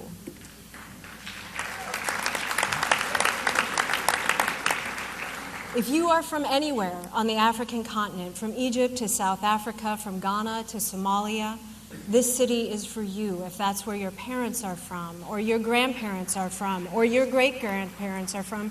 This city is for you. This city is for you. If you are white, if you are of Polish heritage, if you are of Italian heritage, if you are of Scottish heritage, if your great ancestors came on the Mayflower, this city is for you too. And if you are the descendants of slaves, this city is for you. Welcome.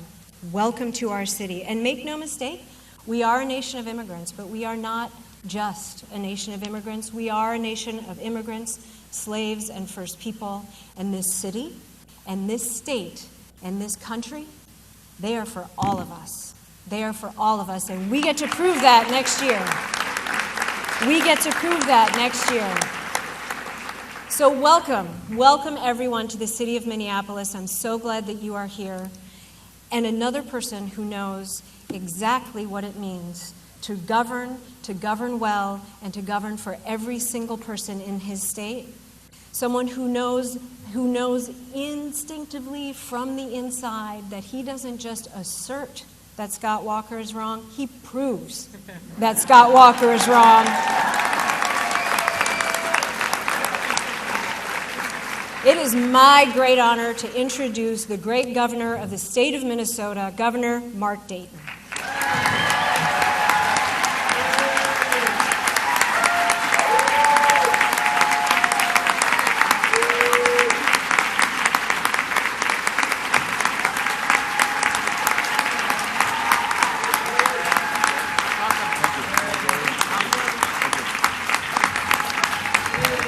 Thank you very much. Thank you very much, Mayor Hodges, Madam Chair, fellow Democrats. Welcome to Minnesota, a proudly blue state surrounded by a sea of red, which we're going to change soon, right? And a showcase for what democratic policies can do for America. We suffered for 20 years here in Minnesota under 2 Republican governors and 1 wrestler. Before I was elected in 2010, we inherited a projected $6 billion state budget deficit from my Republican predecessor, a decade of education funding cuts, and a stagnant economy with a worst unemployment rate in over 30 years.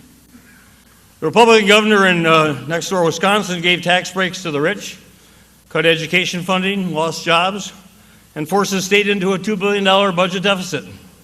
He wants to get out of that job, so now he's running for president. We Democrats here in Minnesota increased income taxes on the richest 2% of our citizens, eliminated corporate tax loopholes, raised the minimum wage twice,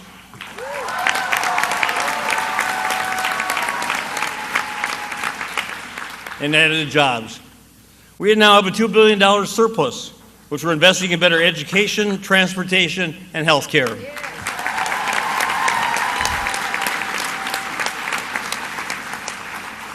We're doing for Minnesota what a Democratic president with a Democratic Congress will do for America.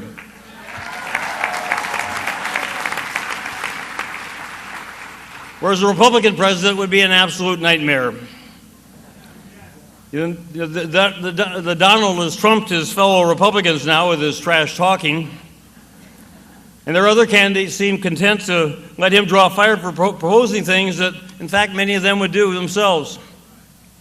So our country will be led in 2 years by either a dull Donald Trump clone or by a true Democrat, and that, friends, is why we're Democrats. Welcome to Minnesota. Thank you.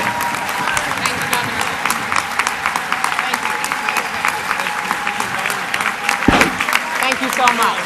Thank you, Governor. Governor Mark Dayton, proving that Democrats know how to get it done. Thank you so much, Governor, for your leadership. We are really thrilled to be here with you in your state and to have spent the last few days bragging on all your success. Our next speaker is another incredible Minnesota leader and a true friend, a personal friend of mine. Someone who, beyond doing an amazing job when she was a Minnesota district attorney, but also who has been an outspoken leader for so many people who have really benefited from her strong voice. I personally can tell you that when I was prepared to share my own personal experience having recently battled breast cancer, I knew that I wanted to introduce legislation to make sure that we could address some of the challenges that other young women and people who are in challenging populations that struggle with increased risk of getting breast cancer. The person that I shared my own experience with before I shared it with anyone else behind my own family was Amy Klobuchar. Because that I knew, thank you, because I knew that I needed a champion. I knew that I needed someone in the United States Senate that I could count on to grab a hold of that legislation, sink her teeth into it, and never let go until it became law. And that's exactly what she did when she helped me pass the Early Act. And there are a lot of other things I could say, but sister and friend and incredible, remarkable leader, and the good fortune that Minnesotans have to be represented by her is the reason that I am so proud to introduce you to her here this morning.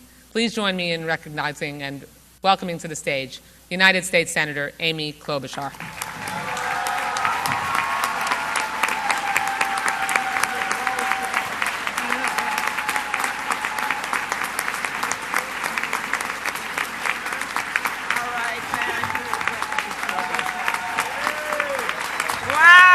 Thank you. Look at you all. Hello, Democratic leaders. Welcome to Minnesota. In the words of our sort of poet laureate Garrison Keillor, welcome to a state where the women are strong, the men are good looking, and all the Democrats are above average. Now, I hope you enjoy our great state. I hope you have a chance to go to the Minnesota State Fair. And if you're really adventurous, you should drive down to southern Minnesota and visit the world's only Spam Museum. Thank you, Tim Walz, or as we like to call it, the Guggenheim. Now, the other thing you will see here in Minnesota is that we are a state that invests in our infrastructure, that invests in our education, that invests in our people, and that is why just last month, CNBC voted Minnesota the best state to do business in.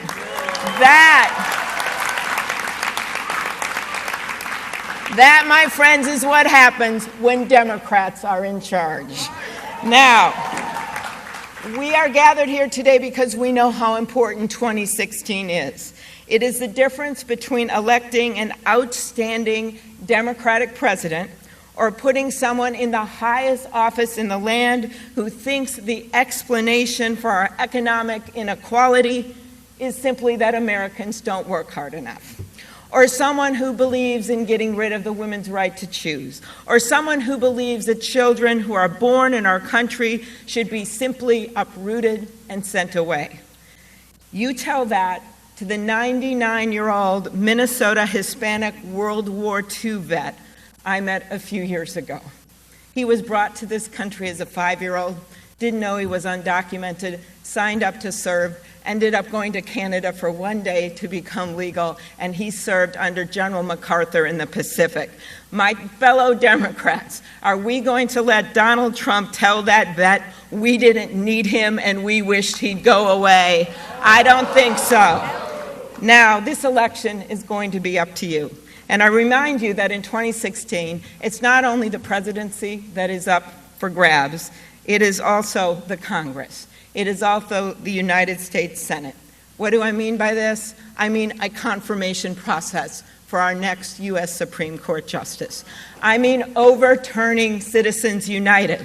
Try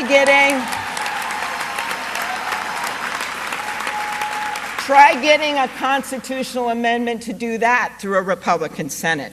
You want to take meaningful action on climate change? We need a Democratic Senate. And you know how we take back the Senate? The answer is in this room. It's just 5 votes. It is states from Florida to Wisconsin to California across this country. It is 5 votes. And if you think 5 votes don't mean anything, listen to these votes. By 5 votes, only 5 votes, we push forward the bill to ensure our LGBT brothers and sisters couldn't be fired because of who they love. And now we need to pass the Equality Act. 5 votes. 4 votes. That's how we put in a critical member of the NLRB to protect workers' rights. That was 4 votes. 3 votes. 3 votes. That's how we passed the emergency relief after Hurricane Sandy. 3 votes. 2 votes. That's how we move forward the current Surgeon General of the United States of America, who had the audacity to say that gun violence was a public health problem and the Republicans were trying to block him. 2 votes. That's how we got that done.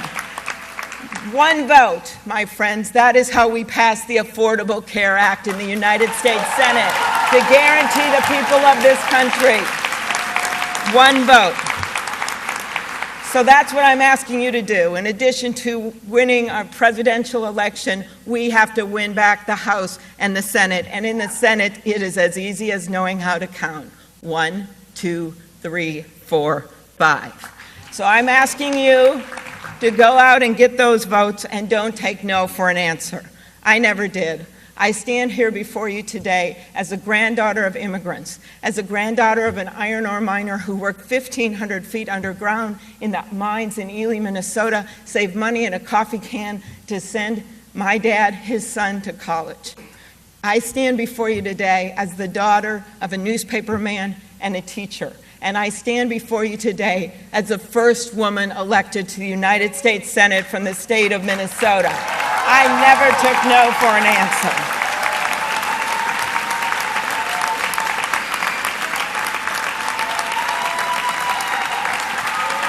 So remember this.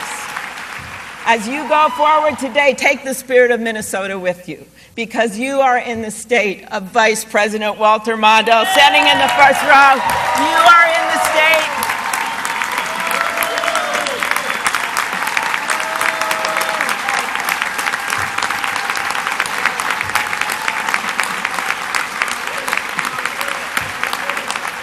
You are in the state of Vice President Mondale, who was the first major ticket presidential candidate to put a woman on the ticket. That is Walter Mondale. You are in the state of Paul Wellstone, who brought grassroots politics to our state, who brought us to victory in his green bus. And you are in the state of Hubert Humphrey, the eternal optimist, who once said, if we don't write our own history, others will write it for us. Fellow Democrats, we are not going to let others write our history in 2016. So get to work, and we will write our history, and we will win these elections. Thank you, everyone.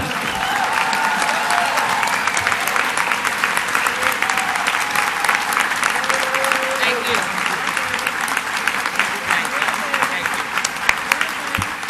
Thank you so much.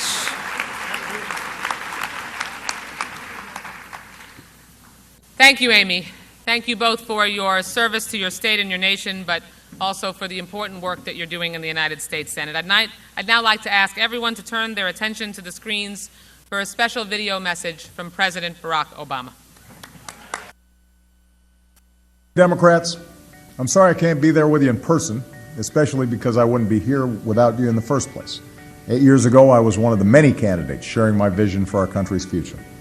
And after a hard-fought primary, we came together and built a historic grassroots campaign to bring change to America. Together, we rescued the economy, retooled the American auto industry, and got American manufacturing growing again. Together, we enacted historic Wall Street reform to protect consumers and prevent another crisis. Together, we've changed the way we use energy and the way our schools prepare our kids for the future.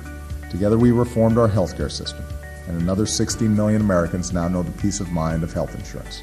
Together, we've stood up for justice and equality, and the freedom to marry is now open to all. At every step, we were told our ideas would crush jobs and explode deficits. Instead, we've seen 65 straight months of private sector job growth, 13 million new jobs in all. The stock market has more than doubled. We've cut our deficits by 2/3. So we know our ideas work.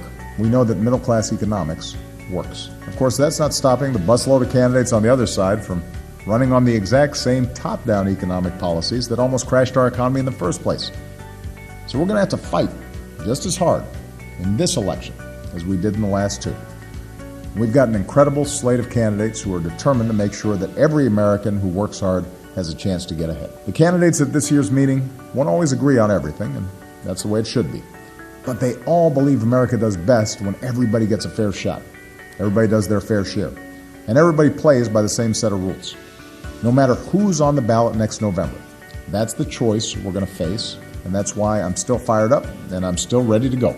I'm not just asking you to work as hard for our party as you did back in 2008 or 2012. I'm asking you to work even harder, knock on even more doors, talk to even more of your friends, give even more than you thought you could give. If we do that, then I know that Democrats won't just win the White House and Congress and elections all the way down the ticket. We'll keep building on the extraordinary progress of the past several years, and we'll leave our kids an America that's better than ever. Thanks, everybody.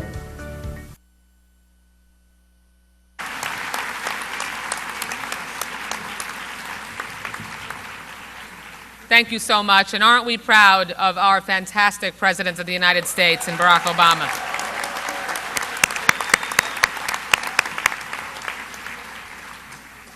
Fellow Democrats, it is wonderful to be back here in Minneapolis, Minnesota. Last night I got a true sense and a taste of the heart of Minnesota at the Minnesota State Fair. Let me tell you, you all really give the Iowa State Fair a run for their money. Sorry, Iowa. Thank you to Mayor Hodges for welcoming us to your vibrant and thriving city.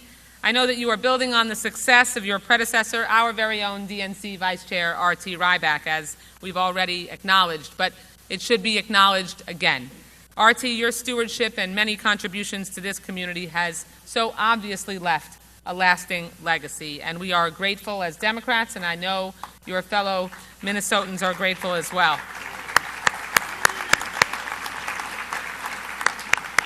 Governor Dayton, thank you for addressing us this morning. We are delighted to be here in the state where there are not only 10,000 lakes, but 10,000 caribou coffee shops. This is the state that gave us Bob Dylan and Prince, and as I discovered last night, the state that fries even more things than they apparently do in Iowa. But seriously, Governor, what's really great about Minnesota, and no offense to our Wisconsin Democrats, as you alluded to, but what's really great is that every time Scott Walker tries to brag about his record, all Democrats have to do is point across the St. Croix River to you and the great work that you've done. Now again, no offense to any Badgers in the audience, but the Minnesota economy is wiping the floor with Wisconsin.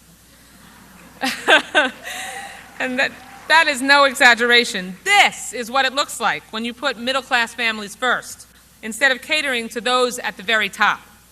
This is what happens when you embrace workers and organize labor as a partner in prosperity, instead of as an adversary to be defeated. And my friends, fellow Democrats, this is proof that middle-class economics works. So thank you. Thank you, Governor Dayton, for building and leading one of the best state economies in the country, increasing workers' wages, investing in public schools, giving people more access to the ballot, and proving that middle-class economics works. We also have a very special guest in the audience with us today who's briefly been introduced but deserves a heartier introduction and acknowledgement. Vice President and Minnesota's own Walter Mondale.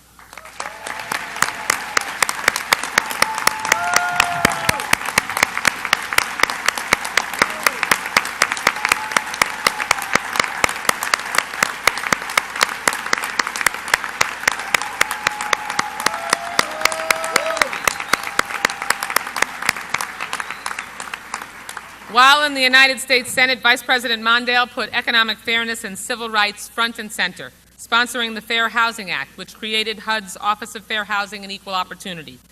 Serving in the Carter administration, Vice President Mondale worked extensively on foreign policy, traveling around the globe advocating on behalf of President Carter's vision. And speaking of President Carter, I know we all send our thoughts and prayers for a speedy recovery, and we commend him for facing cancer with unparalleled courage, gratitude, and grace. Thank you. Thank you. Walter Mondale is also a man of progress.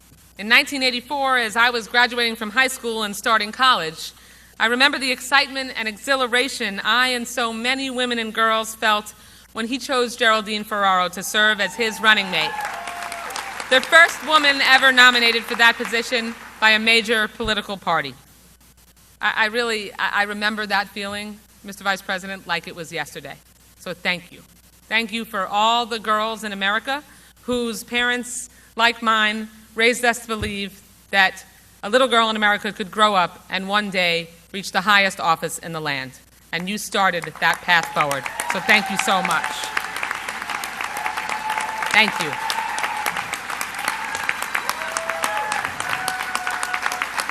He is a proud Democrat and has served our party with distinction. Mr. Vice President, thank you for your service to our party and to our nation. We have a few other special guests joining us today. Governor Lincoln Chafee, Secretary Hillary Rodham Clinton,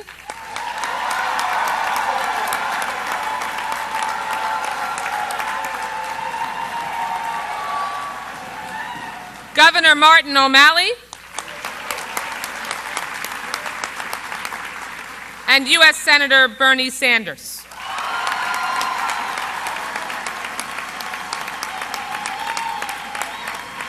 Unfortunately, Senator Jim Webb could not be with us today. He's taking his daughter to college. And I know. And I'm sure many of the parents in this room understand exactly what he's going through right now. I am going to go through it in 2 years, and I'm already stressing about it. So we miss him, but we know we will see him on the trail and at our debates in the future. Today is just one of the many opportunities that we'll have over the next few months to hear from each of our candidates and learn more about their vision for the future of this great country and the Democratic Party.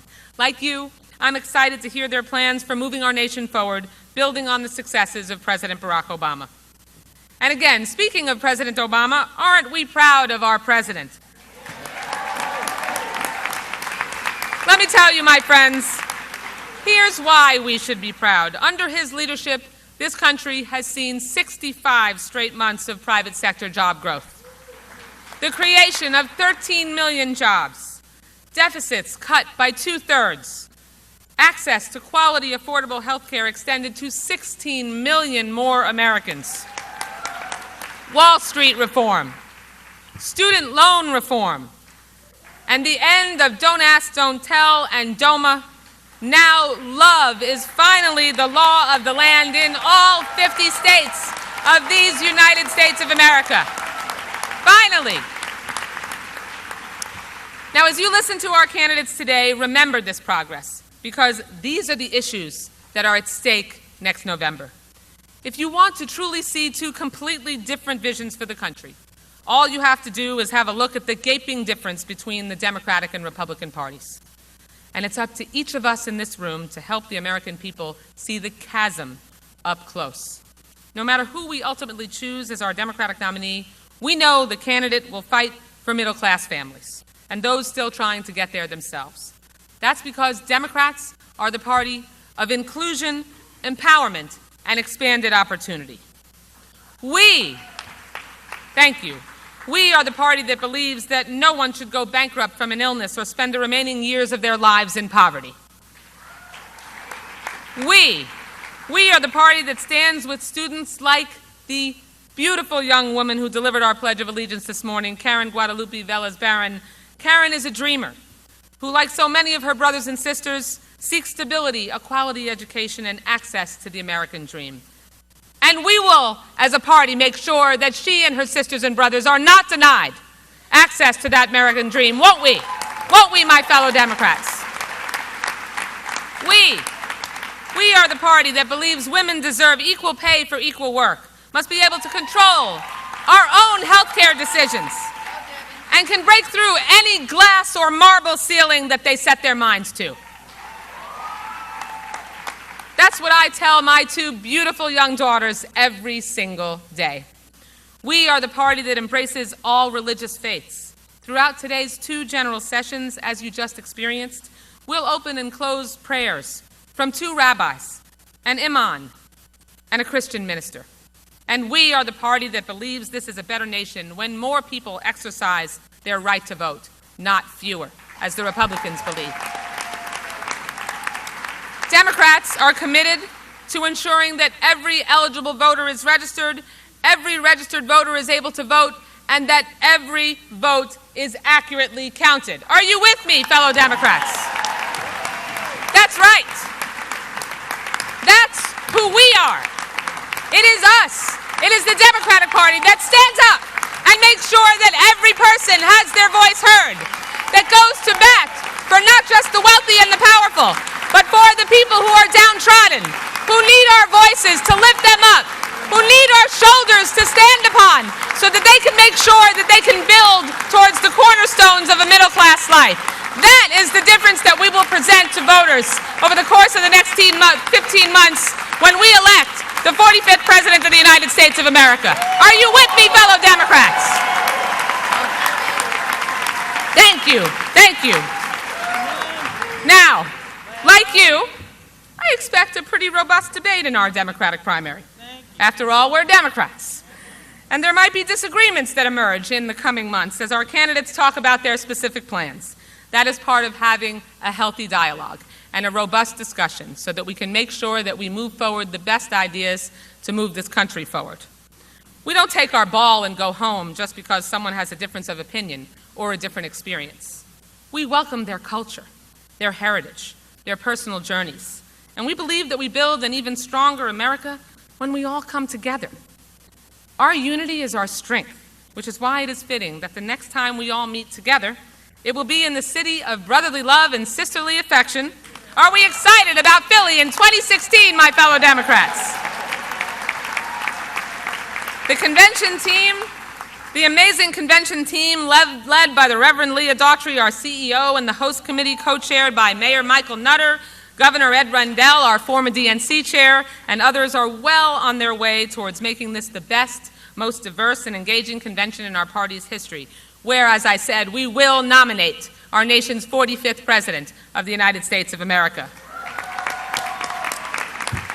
Because the alternative, well, there is no alternative when you really think about it. Every single one of our candidates believes to their core that middle-class families and those struggling to get into the middle class are worth fighting for.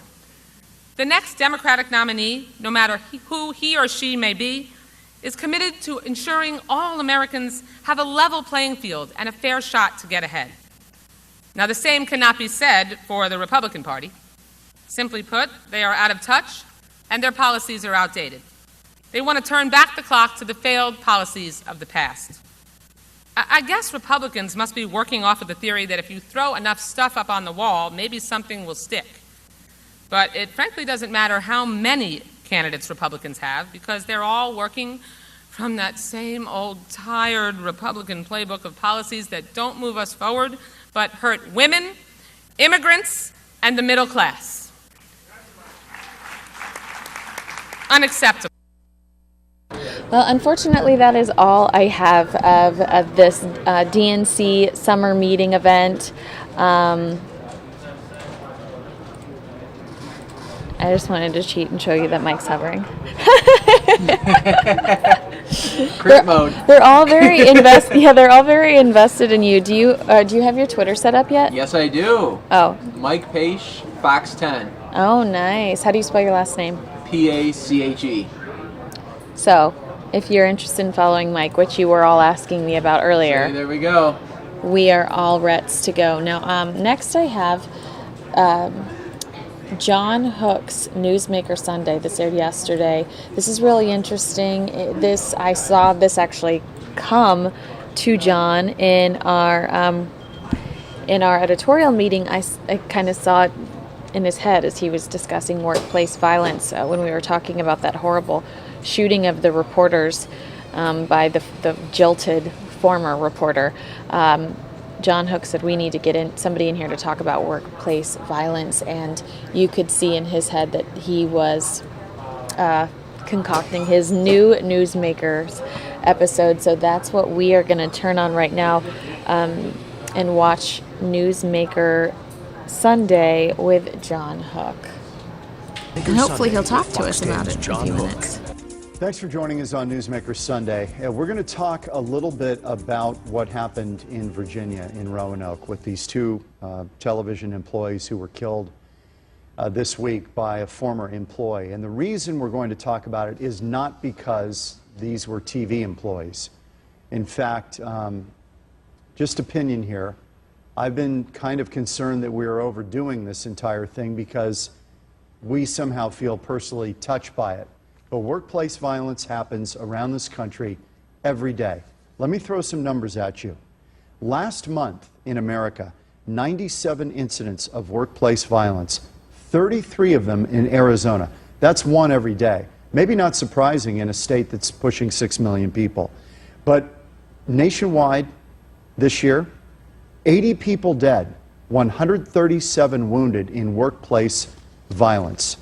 Robert Sollars is a recognized expert on workplace violence, 32 years in the field, the author of One is Too Many. He's our guest this week on Newsmaker Sunday. Thanks for being with us. Thanks, John. When you heard about this, and then the details started to emerge, and I will run a story here shortly, kind of recapping what happened. Was this classic textbook disgruntled employee who was acting out?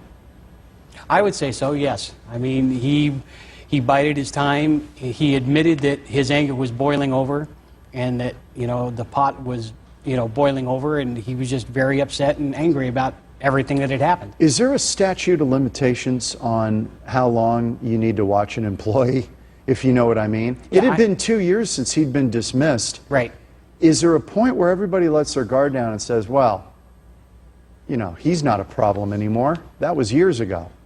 Yeah, normally a business could probably relax, and the employees could probably relax after a month, maybe 2 or 3, depending on how violent or upset the employee was when they left the building, when they got terminated.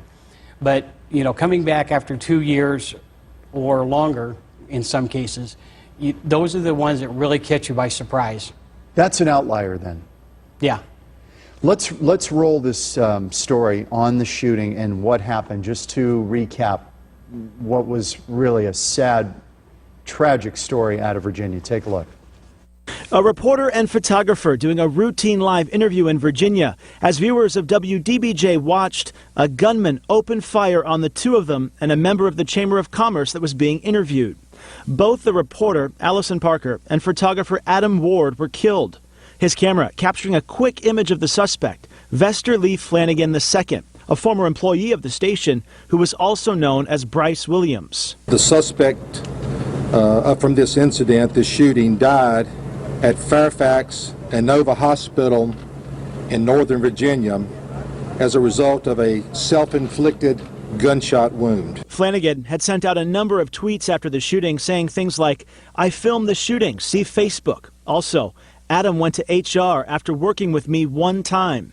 We've also learned that he sent out a rambling 23-page statement in the form of a fax to ABC News 2 hours after the shooting, apparently trying to explain his actions. The general manager of the TV station appeared on air. After many incidents of his anger coming to the fore, we dismissed him, and he did not take that well. We had to call the police to escort him from the building. There's still no known motive, and investigators say they don't know if the shooting was racially motivated. Flanagan was black and had formerly complained about racial bias at the station. Troopers caught up with him hours later, and hundreds of miles away, he died of a self-inflicted gunshot wound. I'm Andrew Hasbun, Fox 10 News. Robert Sollars is our guest on Newsmaker Sunday. He's a recognized expert on workplace violence, 32 years in that particular field. When you hear all that, and again, we use this as a backdrop for a bigger conversation. Yes, it was a television station. I understand this led to a lot of nationwide coverage from the cable stations on down. But it's really more than that. This is unfortunately, a common occurrence. Unfortunately, it is, and not all workplace violence incidents use a firearm. There's 2 and 3 times more that don't use firearms, but use fists, pipe wrenches, ink pens, pencils, coffee cups, whatever the case may be. Can you see this coming, Robert? Do people look back usually and say, well, yeah, loose cannon, troubled individual, there are warning signs? This doesn't just come out of nowhere, right? No. I like to say that nobody just snaps. Despite what you'll hear in sound bites on other news shows, there are always warning signs. And it's whether we choose to act upon or ignore those signs as to whether or not how serious it's going to get. So who are the people who are the first line of defense on something like this? Actually, it's the employees themselves, because they're the ones that work with the individuals. They have to notice what's going on with the individual, be able to report it to HR, have the trust in HR that they can report it to them or their supervisor and manager, and go from there. And then obviously it passes on up to HR or their supervisor or manager. What is the reason that workplace is such a flashpoint? A lot of times people get upset at their work duties, or things just aren't going right for one particular reason or another. They get a bad assignment, they get a raw assignment, whatever the case may be. Mm-hmm. And is there kind of that victim mentality that pervades this kind of acting out, that somehow they're the victim? In a lot of cases it is. They perceive that they're receiving disparate treatment from their coworkers and the supervisors and managers. But the key word on that is perceived. Perception is reality. And whatever they perceive to be the truth, there's very few things are going to change their mind. So let's start with an employee, first of all. Mm-hmm. How do you handle a person like this if you're an employee and you're working with someone who's difficult and you think maybe violent or dangerous? Well, if they're that violent or dangerous, obviously, as a regular employee, you need to be talking to your supervisor and manager and then referring it to HR and letting HR handle it, because that's what they're here for, is to handle those types of issues. And as an employee, how does an employee rest assured that management is, quote unquote, handling it?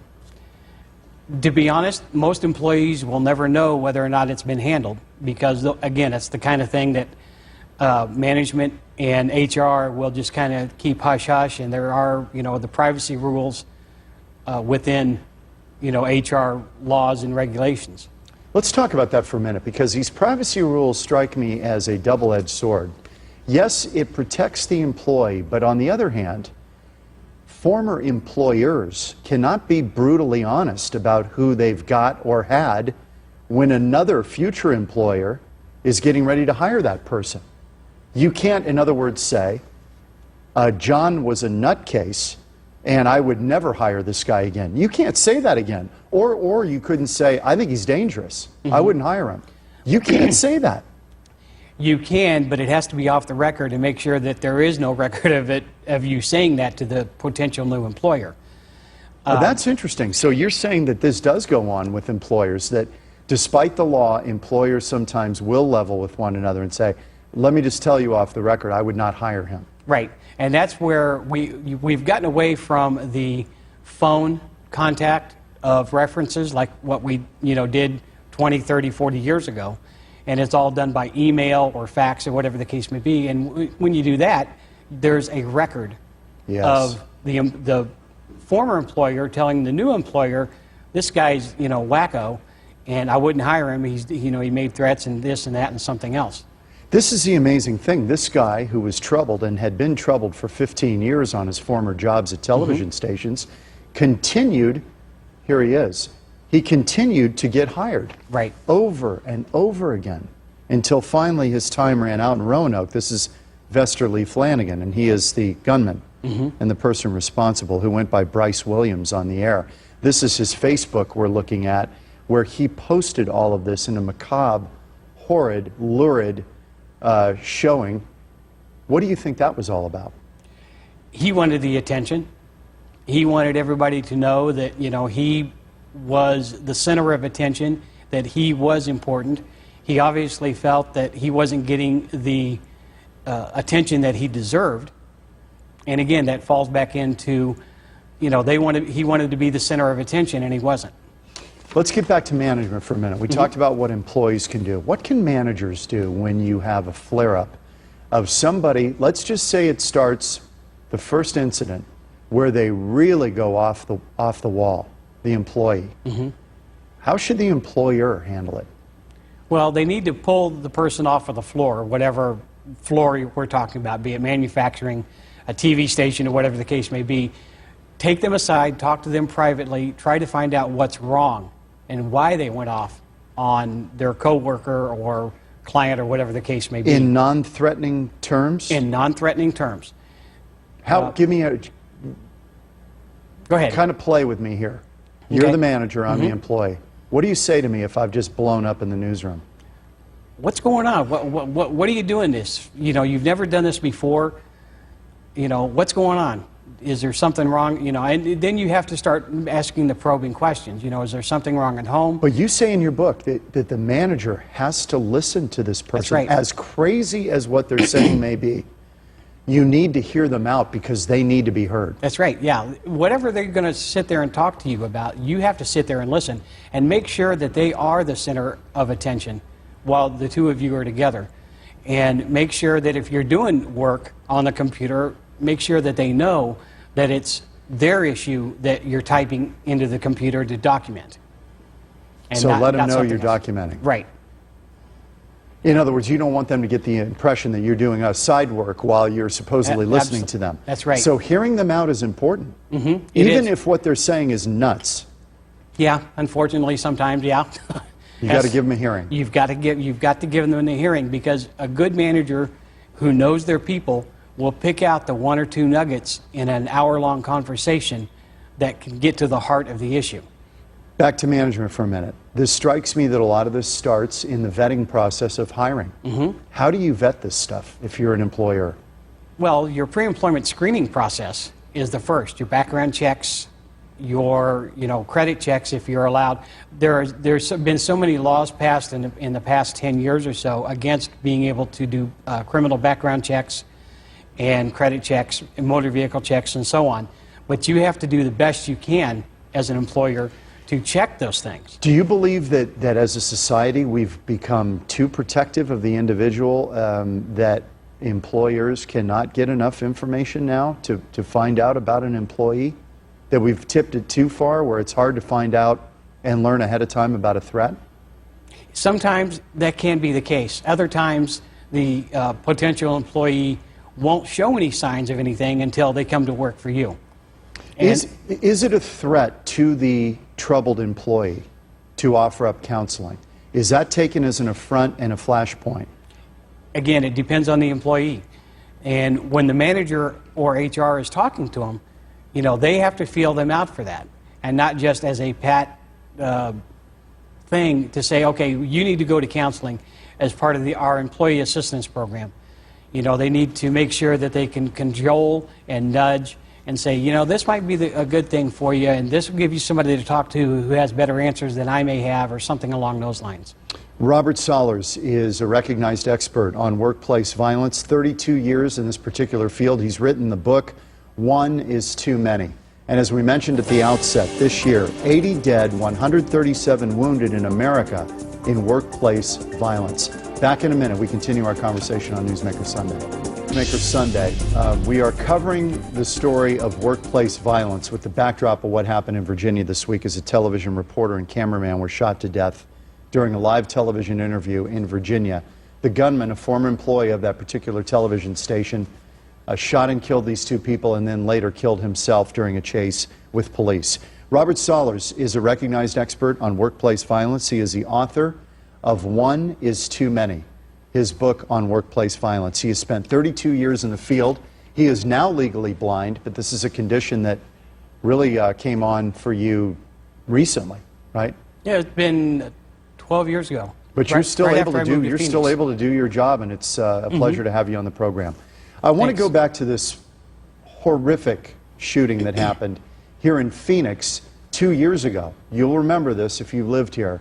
This was a mediation about a dispute, and a lawyer and another man ended up shot. Let's take you back to 2013. It was a longtime friend who had loaned Arthur Harmon two of the guns used in last month's shooting at an office complex in central Phoenix. He says Harmon told him he needed the guns for a concealed carry weapons class. His friend had no idea what Harmon had been planning. In an interview with police, Harmon's son told officers his dad had seemed fine in the days that led up to the shooting. He says he didn't seem stressed or emotional. He and his mom attended the mediation hearing that day separately from Harmon. His son says it was going nowhere. His dad side wanted $51,000 and the other party wanted $40,000. Neither side was willing to budge. Harmon's son and his wife left before the gunfire erupted. A witness told officers even after the two victims, 48-year-old Steven Singer and 43-year-old Mark Hummels, were lying in a pool of blood on the ground, Harmon kept shooting, firing at them execution style. When officers later told his wife that Harmon was suspected of killing them, she said, quote, "Okay, I have no idea." Then replied, if that's what he did, he would commit suicide. The search for the 70-year-old, 6-foot, 220-pound gunman ended in Mesa. Inside Harmon's getaway car, they found dozens and dozens of rounds of ammunition, as well as a loaded AR-15 under a blanket in the passenger seat. Harmon had taken his own life. His body found lying approximately 200 yards away from the vehicle, a pistol in his right hand. Robert Sollars is a recognized expert on workplace violence. How come so many times we see at the end of this spasm of violence, the gunman kills himself? Why not just commit suicide? Well, I mean, there are several speculations on why they do this. Number one, they can commit suicide by cop, or they can commit suicide like this guy did. But it happens 66% of the time out of all workplace violence incidents. They commit suicide in one way or another. They could feel remorse at what they did. They could, you know, they don't want to go to jail. They want an easy way out. They don't want to confront what they've done. And in the midst of it, they want to take out the people who harm them, as they perceive harm them. Right. So it's get even time, and then at the end of it, when they feel relief, they'll take their own life. Yes. Wow. That seems to be a pattern. We see that a lot. Mm-hmm. What about the suicidal employee? Is the suicidal employee necessarily dangerous to other employees? He could be, depending on what's went on within the business and the reason why he's suicidal. If you'll remember, I think it was 2012, Javon Belcher, a linebacker, promising linebacker for the Kansas City Chiefs, was having problems both on the field and with his girlfriend. He killed her, went to the practice facility. The coaches tried to talk him down, but he shot and killed himself in the parking lot anyway. That's right. Now, when we're having this discussion, Robert, you say he. Mm-hmm. How often is it a he versus a she? It's about 95 to 98% of the time it'll be male. Why is that? To be honest, I don't think anybody really knows that statistic. Maybe the males are just more volatile when it comes to this, and they just keep everything in until they boil over. This is going to sound sexist, but I'll say it anyway. Is it perhaps that men identify their own self-worth so much through their work? It could, yes, that's definitely true. So this is when you have a problem at work, this is something that's really hard to just put it on the back burner. This becomes part of your being. Anything that you perceive is challenging your job, or the fact that for you to keep your job, would definitely be a stress level that could boil over. Let's talk about warning signs of an employee that's maybe on the edge. What would they be? Well, number one is if they're having attendance problems. Attendance problems? If they are constantly coming in late, leaving early, and things like that, that could be a sign that there is something wrong somewhere within their psyche or at home or whatever the case may be. That's interesting. I would not have thought about that, because that wouldn't speak to a potential outburst of violence. No, not in and of itself. Of the 21 warning signs that I write about, if you've only got 1, 2, or 3 of those signs, you're probably okay. The person's upset, and they're just going to blow off steam somewhere down the road or go out to the local bar or whatever the case may be. But when you start gathering 4, 5, 6, 10 of these signs, like Flanagan did on Wednesday, then there's a good chance that something's going to happen, be it with a firearm, pipe wrench, knife, or whatever the case may be. Let's and we probably don't have time for all 21, but tick off a few of the 21 warning signs for us. Okay, like I said, number one is attendance problems, bullying, continual excuses. If they're continually making excuses for whatever they've done wrong or whatever the case may be. drug and alcohol abuse. If they, and one that you would only find, normally would only find, you would think, in high school students or elementary, is if they're cruel to animals in one way or another, and violent video games, music, and movies. If they're addicted to those, then it's getting into their head that this is the way to solve a problem. What else? Serious stress, both personal and at work. Then you've got disciplinary problems. If they're constantly getting into trouble at work and getting written up or talked to or whatever the case may be. And like I say, drug and alcohol abuse. If they have that, mental health issues. If they have a mental health issue, whether it be just depression or something more serious, like what James Holmes in Colorado's had. And so. Yeah, these are things that we have all seen in the workplace. And you wonder, does management go on the assumption, well, it probably won't happen here? Because the survey that you pointed out in your book is that most employees, a majority, don't think that their workplaces have any kind of plan for this. This is true. They don't believe, 73% of workers believe that their employers don't care about, workplace violence or have a plan in place, for lack of a better term, an active shooter plan. Interesting. At their business. We're back with Robert Sollars. He's a recognized expert on workplace violence. And final thoughts in a moment on Newsmaker Sunday. The fatal shooting of a television reporter and her photographer in Virginia this week, and then the death of the gunman who was a former employee of that television station, has given rise to the program today where we're talking about workplace violence. Robert Sollars is a recognized expert on workplace violence, 32 years in that field, the author of One is Too Many. We talked about warning signs in the workplace. Social media has now given us not only insight into groups like ISIS, but it's given us an insight into workers who might be a problem and a threat, correct? It has. It has. Valuable tool for HR? I would say so, yeah. It's in some of the discussion groups that I've been a part of here recently. HR is looking at at Facebook pages, LinkedIn profiles and such to find out, other than the stuff they shouldn't be thinking about, politics and religion. But are you upset at your employer? Are you making threats or disparaging your former employer on Facebook or whatever they may be? What I'm hearing you say, Robert, is that this stuff never comes out of nowhere. No, it never does.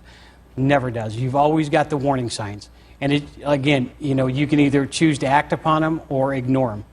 Where does that delve into paranoia on the part of people? Because we're all worried about stuff these days, about a terrorist attack and everything else. Well, to be honest, it never hurts to be a little bit paranoid. Vigilant. Well, and if you want to call it vigilant, that's fine. Paranoia is yet another term for that as well. You have to be aware of what's going on around you. And to do that, you have to be more vigilant, and you have to be a tad bit paranoid to be paying attention to everything going on around you and the way people are acting, and if they're depressed or if they're upset or whatever the case may be. Is this on the rise in America? We've got 30 seconds left. Are we seeing an increase in this kind of thing? Yeah, I believe so, yeah. And why? Because of the economy the way it is. They say the economy is going good, but wages aren't rising that well. There's still a lot of people that are dropping out of the workforce. There's a lot of serious stress. Divorce is actually on the increase. So people are stressed. People are just stressed. Robert Sollars, the author of One is Too Many, an expert on workplace violence. Thank you for being with us. Very, very helpful, your information. We'll see you next week on Newsmaker Sunday.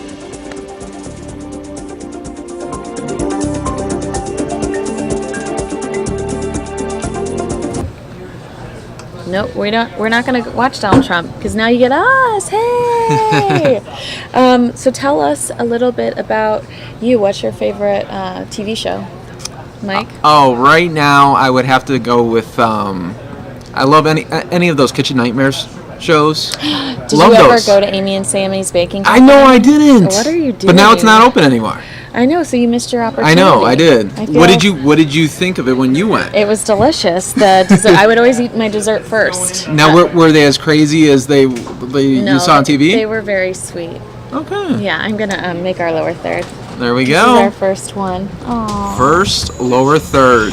Your favorite band. Mike, how do I spell your last name? Pache. I knew that. Favorite band, I like the local guy, Dierks Bentley. Oh, wow. That's a good answer. Yeah. A little bit of everything. Your favorite national news show? It could be like The Daily Show or The O'Reilly Factor. I like Megyn Kelly. Oh, good answer. Yeah. Donald Trump is coming after you now. I know. You're on a list. I like her with the longer hair, though. Oh, wow. That's interesting. Right? She is good looking no matter what. That's true. Who was your idol growing up in news? Did you have one? Do you care? It was like Anderson Cooper. Oh, good one. Yeah, because I interned at CNN. So that was fun. I wonder if we have any friends in common. Do you know Caroline Sung? No. Oh. No. But I interned at the Bureau in Chicago. Oh, cool. Do you know Ted Rollins? Oh, yes. He would do a lot of hits. He's one of my best friends. Oh, that's cool. Yeah. I like Anderson Cooper. My favorite picture of Anderson Cooper is when he's rescuing that kid. Yeah, I know. That became an amazing meme. Right. Giulia wants to know if you're a fan of Bill Clinton. We are all fans of Bill Clinton here on Fox 10 News now. It's like an inside joke that we can't get away from. Yeah, I like Bill. Yeah, he is. Answer is yes. You have to. Saxophone. What is one story that was on your radar today that kind of... Anything? I mean, we got the woman that drowned her twins. That was a horrible one. The I-10 shootings is something that's really concerning to me. That seems like it's something out of like the DC sniper. Yeah, it's scary. It's really scary. And I'm still, I know it's been it's almost a week, but I'm still thinking about those journalists in Virginia. Yeah, no, that's really upsetting. Wow. And that's one thing that I think that's one thing that you'll like about being here on Fox 10 News Now is we really kind of take ownership of these stories that tug at our hearts. Sure. And we can, we get to express ourselves. Yeah, and you got more time to say it, right? Absolutely. So that's awesome. Rachel wants to know where you are from. Give us that scoop. Okay, well, I am originally from Chicago, but the last 2.5 years I've been living out here in Arizona. Cool. Before Arizona, I spent some time in South Bend, Indiana, Notre Dame country. Awesome. And then before that, I was in a little town called Joplin, Missouri to start my career. Oh, how fun. Market 146. Everyone talks about the markets. Yes. Oh, the markets. The only market I'm familiar with is Boston Market, and you can tell from my thighs. Let's see. What other questions do I have for you? What do you think about Kanye West running for president? I thought that was a throwaway line. I think because he needed to say it because it was 15 minutes long anyway, so he needed to have a little zinger at the end. Yeah. And what did you think about Kim? She looked a little weird to me. Well, you think it's prego weird? She looked. I didn't know she was that short. When you went when it was next to Taylor. Yeah. She looked very short. I don't know. Maybe she looks. I didn't know she was that. What is she, like 5'1" then? I don't know. 5'2"? I actually don't know how tall she is. I've only met her sisters. And Chloe's like the size of a basketball player. Really? So yeah. Maybe she's not wearing as big heels because she's incubating right now. Yeah, that could be. There's always that. I didn't like her outfit though. No. I was like, oh. I feel like when you are incubating, you should dress super conservative. Yeah, but because you're about to be a mom. They don't know anymore. I know, it's all who are these about people? You still wear tight stuff, and it's weird. It is weird. Yeah. If you have any more questions. See, Kim always looks weird. That's what Rachel says. Oh, Tess wants to know, do you prefer politics, crime, or community stories? I go community stories and then crime and then politics. Maybe I got to shift that around, with all the election stuff coming up. Yeah. Let's see. Well, Kayleen wants you to know that you're soon going to learn that she is your favorite. Wow. So. There we go. Thank you. Yeah, you should thank her. Do you like sports? Love sports. Frankie asked. Love sports. Number one is baseball, even though I got to be at the game to really enjoy it, because it's so hard to watch baseball on TV. Do you like the Diamondbacks? I like that. I like the Diamondbacks because they're on the NL side, and I love when they beat up on the Cubs. I hate the Cubs. There's some people out here that just love the Cubs. Because a lot of people are from Chicago here, and a lot of people love the Cubs. But I gotta go. I'm from the south side of Chicago, so I gotta go with the White Sox. Oh wow, Yeah. that's interesting. Yeah. So, do you always see them when they're out here? Is that like something you attempt to do? Yeah, for the spring training, Yeah. when they do come out here, it's so much fun. Oh, good. Yeah. I'm glad you. I never know who I'm seeing during spring training. Okay. I'm always just there. So you go to a bunch of them. I just what's go. What's your favorite then park to go to? I don't know. The one that has the really big sangrias. Oh, okay. That's how I judge. Is that in Scottsdale? That's how I judge Is it- my favorite baseball games. How big are the sangrias? That one. That's the one I'll go to. Yeah, no, I think that's the one that is off the 101 and... Is it like Glendale? No. It's Scottsdale. Oh, but yeah. It's not Old Town Scottsdale. No, Salt River. It's like Hayden, like near the Hayden area. Okay. Is that Salt River? I think you're Yeah, right. Salt River. But we have to confirm with the sangria size. Yeah. If that's near, if it's Salt River, big We'll have sangrias. a lot of fun in March then. That could be a whole segment. That's true. That could be a whole. We'll just Periscope it. That could be a whole Fox News Now. Kayleen wants to know, do you prefer feel-good stories or animal feel-good? Do you prefer kid feel-good stories or animal feel-good stories? Animal feel-good stories at the end. This is my Love guy. it. This is my Love guy. those. Oh, this is my guy. Frankie says he loves NASCAR. Do you love the Blackhawks? Absolutely. Oh. Absolutely. You guys have so much in common with Look him at already. this. He's Look ready at to this. go. I might as well just hand it over to him and get up and leave. It is 5 o'clock though, which means if you are local, you should turn on our channel 10 for our local television broadcast. If you're not local, you can watch the stream live at fox10phoenix.com. You can download our app to experience the program. It's free. You should follow us on Twitter and like us on Facebook. We are Fox 10 News Now. Thank you so much for watching the show. I feel like my day moves so much faster when I work dayside. There you go. It's over, and you guys got to meet Mike. Yes. Awesome. And you should follow him on Twitter. Say your handle one more Yes. time. Mike Paish. That's right. Fox 10. Ding, ding, ding. That's how you spell it. Yes. Fox 10. Right down there. All right, we will see you tomorrow. You get a whole other day with Mike tomorrow and for the rest of your lives. Yes. Starting today. Bye, guys. Bye-bye. And then we fade to black. That's what we do. Boom.